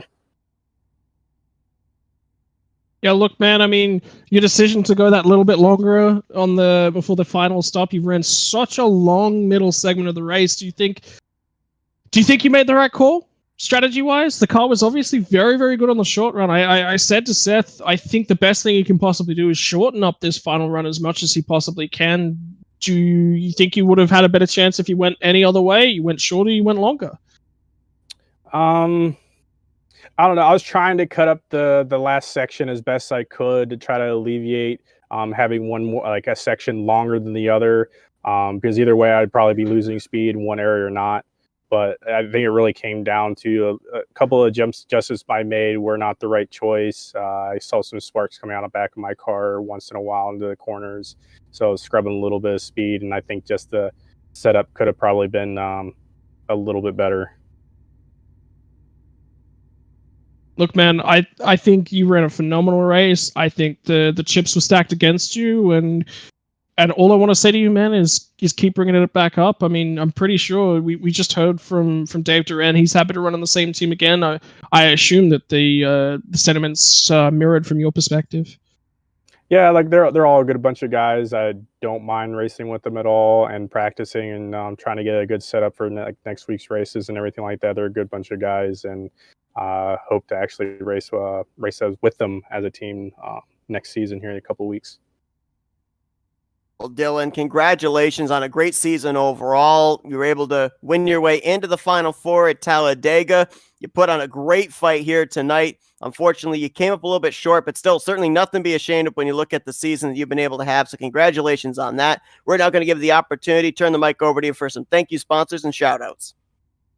I just want to thank David Duran and Mike Taylor and Tristan Maher and Philip Scott for being the best teammates that I've had in a couple other leagues. Came over with me.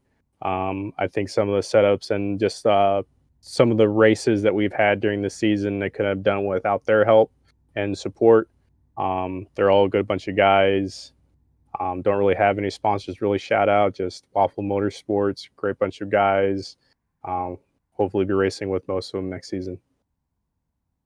That's Dylan Stipe. Second place here tonight at Charlotte, second in the championship standings. Congratulations once again on a great season there, Dylan, and hopefully next season we'll see you improve one position better and get that championship.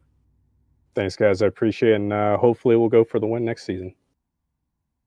And now down to victory lane we go with not only tonight's winner, but the Clutch Drop Cup Series champion, Bronson Stafford. Hey, Bronson, it's Scott and Seth up here in the FRM booth once again. You got us? Yeah, I got you, Seth.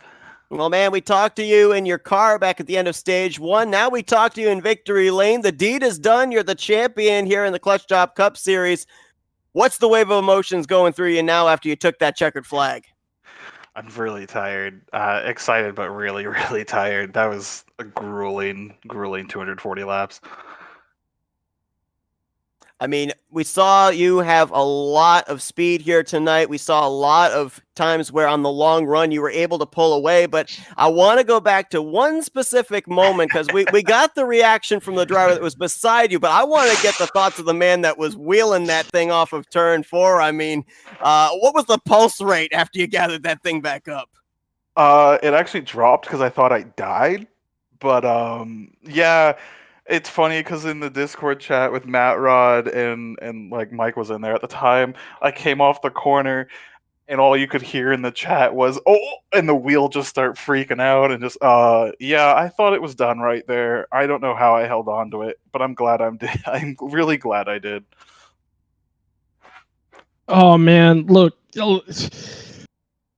you just had to change your tires, but I was calling to come back down pit road, get four new tires and a change of underwear at the same time. Is that what went through your mind? Yeah, that was definitely the worst moment of the race. It was scary. I wasn't actually sure how good the tires would be after that, and I still had to do, like 15, 20 laps until we could come in again and make it to the end. And it was like, I don't know if my tires are gonna do that, like how happy they'll be or anything. And it worked out. I'm glad it worked out. The car stayed good, and honestly, I had to back myself down after that because that was like the first time I really like pushed 100%, and I almost wrecked the whole car. So I had to pretty much back it down and trying to keep myself calm and just try and run Dylan back down, and we were able to do that. And then last pit stop and just get to the end of the race with no yellows and whatnot, and it worked out. Man, I tell you what, like, if you could have asked for anything more tonight, there's obviously losing your teammates during the first segment of the race. Was Matt alongside you throughout the entire race? What was sort of the mood in there? If you talk us through that lap 1 incident. A lot of tension. I mean, rightfully so. You can't have the team owner wreck the 2 other guys in the championship 4 and not have them be frankly peed off kind of thing, and just kind of everything going on. I honestly I felt bad the entire race, especially with the setup that we had tonight. It sucks. It could have been a really good battle with all 4 of us. And I'm upset for Tom and Justin. They've had such a good season, and the wins, the top 5s, the top 10s, everything, and to get to the final race in the final 4 and not even complete lap 1 is heartbreaking. And even as like a teammate thing, like I'm glad I was still able to win the championship for Luminary and bring something back and not let the one guy that's not on the team take it from us, kind of deal still. But it definitely is a little bittersweet losing them on lap 1 and not even having the chance to race them flat out for it. I mean, look, the other thing to consider is you guys at the start of tonight, 4 cars, 1, 2, 3, 4 on the grid. That is perfect when you're looking for qualifying pace. So the mood would have been high to go from there to where you were at the end of lap 1. That is just such a change of mood. How do you respond to that as a driver? How did you pick yourself up, and how do you keep pushing on through? Yeah, pretty much once it happened, I said I was going to go out, get it done for them, get it done for the team, whatnot. And I think that kind of set the tone for the night. Is I wanted to go out, lead as many laps as possible, win the stages, win the race, everything. I didn't want to leave anything up to having to fuel mileage, having to hope a guy hits a wall.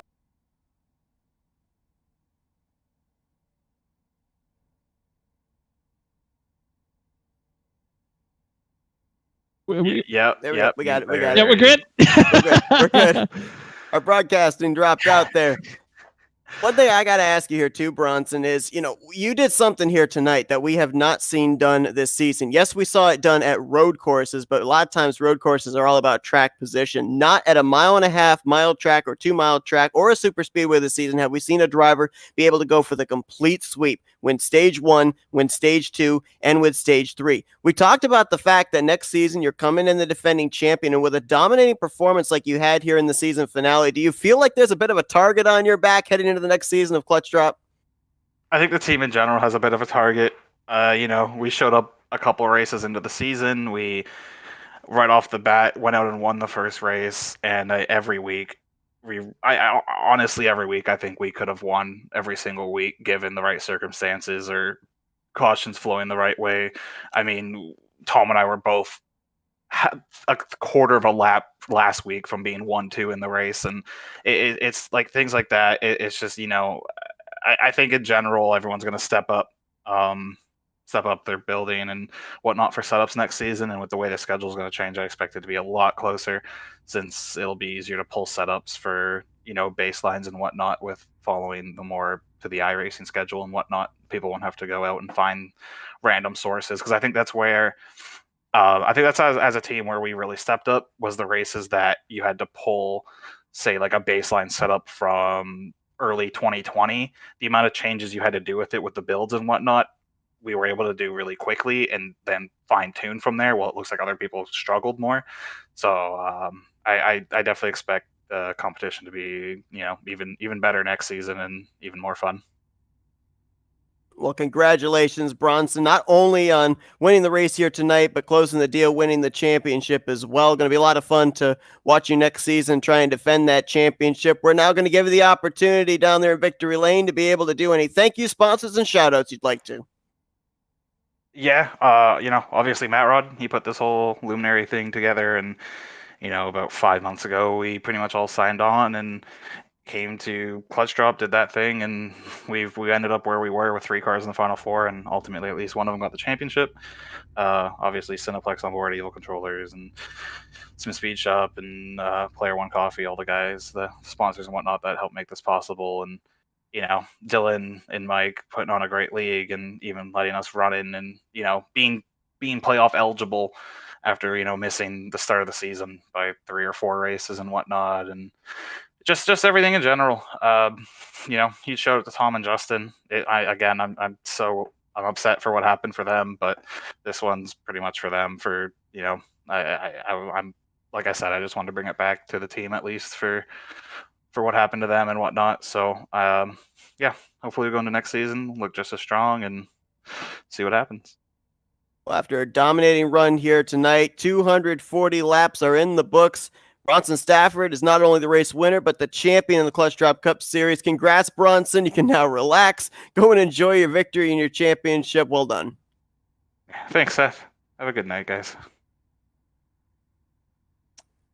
One of the longest races of the season, 360 miles, and it came down to a couple of near moments in that third and final stage, Scott, but in the end, it's Bronson Stafford able to close out the deal, and again, it was the entire story all night long was you didn't know what was going to happen. It was still possible for Dylan Stipe to be able to snipe away this championship. Clearly, Bronson appeared to be the favorite in terms of long run speed, in terms of the fact that he had won the first 2 stages, but you just kind of were left with a sense of unknowing until you got down to the very closing stages of this race.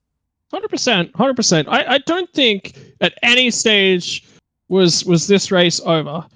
And that's crucial, If this race was over at the end of the first stage, well, there it is. That's the night gone, But no, it wasn't. And the race kept coming, and it kept coming, and it kept coming, and it was never ever over. And that's what championships are about. You've got to make sure that you're there on the first lap and you're there on the last lap. 2 people tonight were there on the first lap, and they weren't there on the second. So there's a lot that needs to be desired from them, left a lot to be desired, but they'll come back and they'll be better.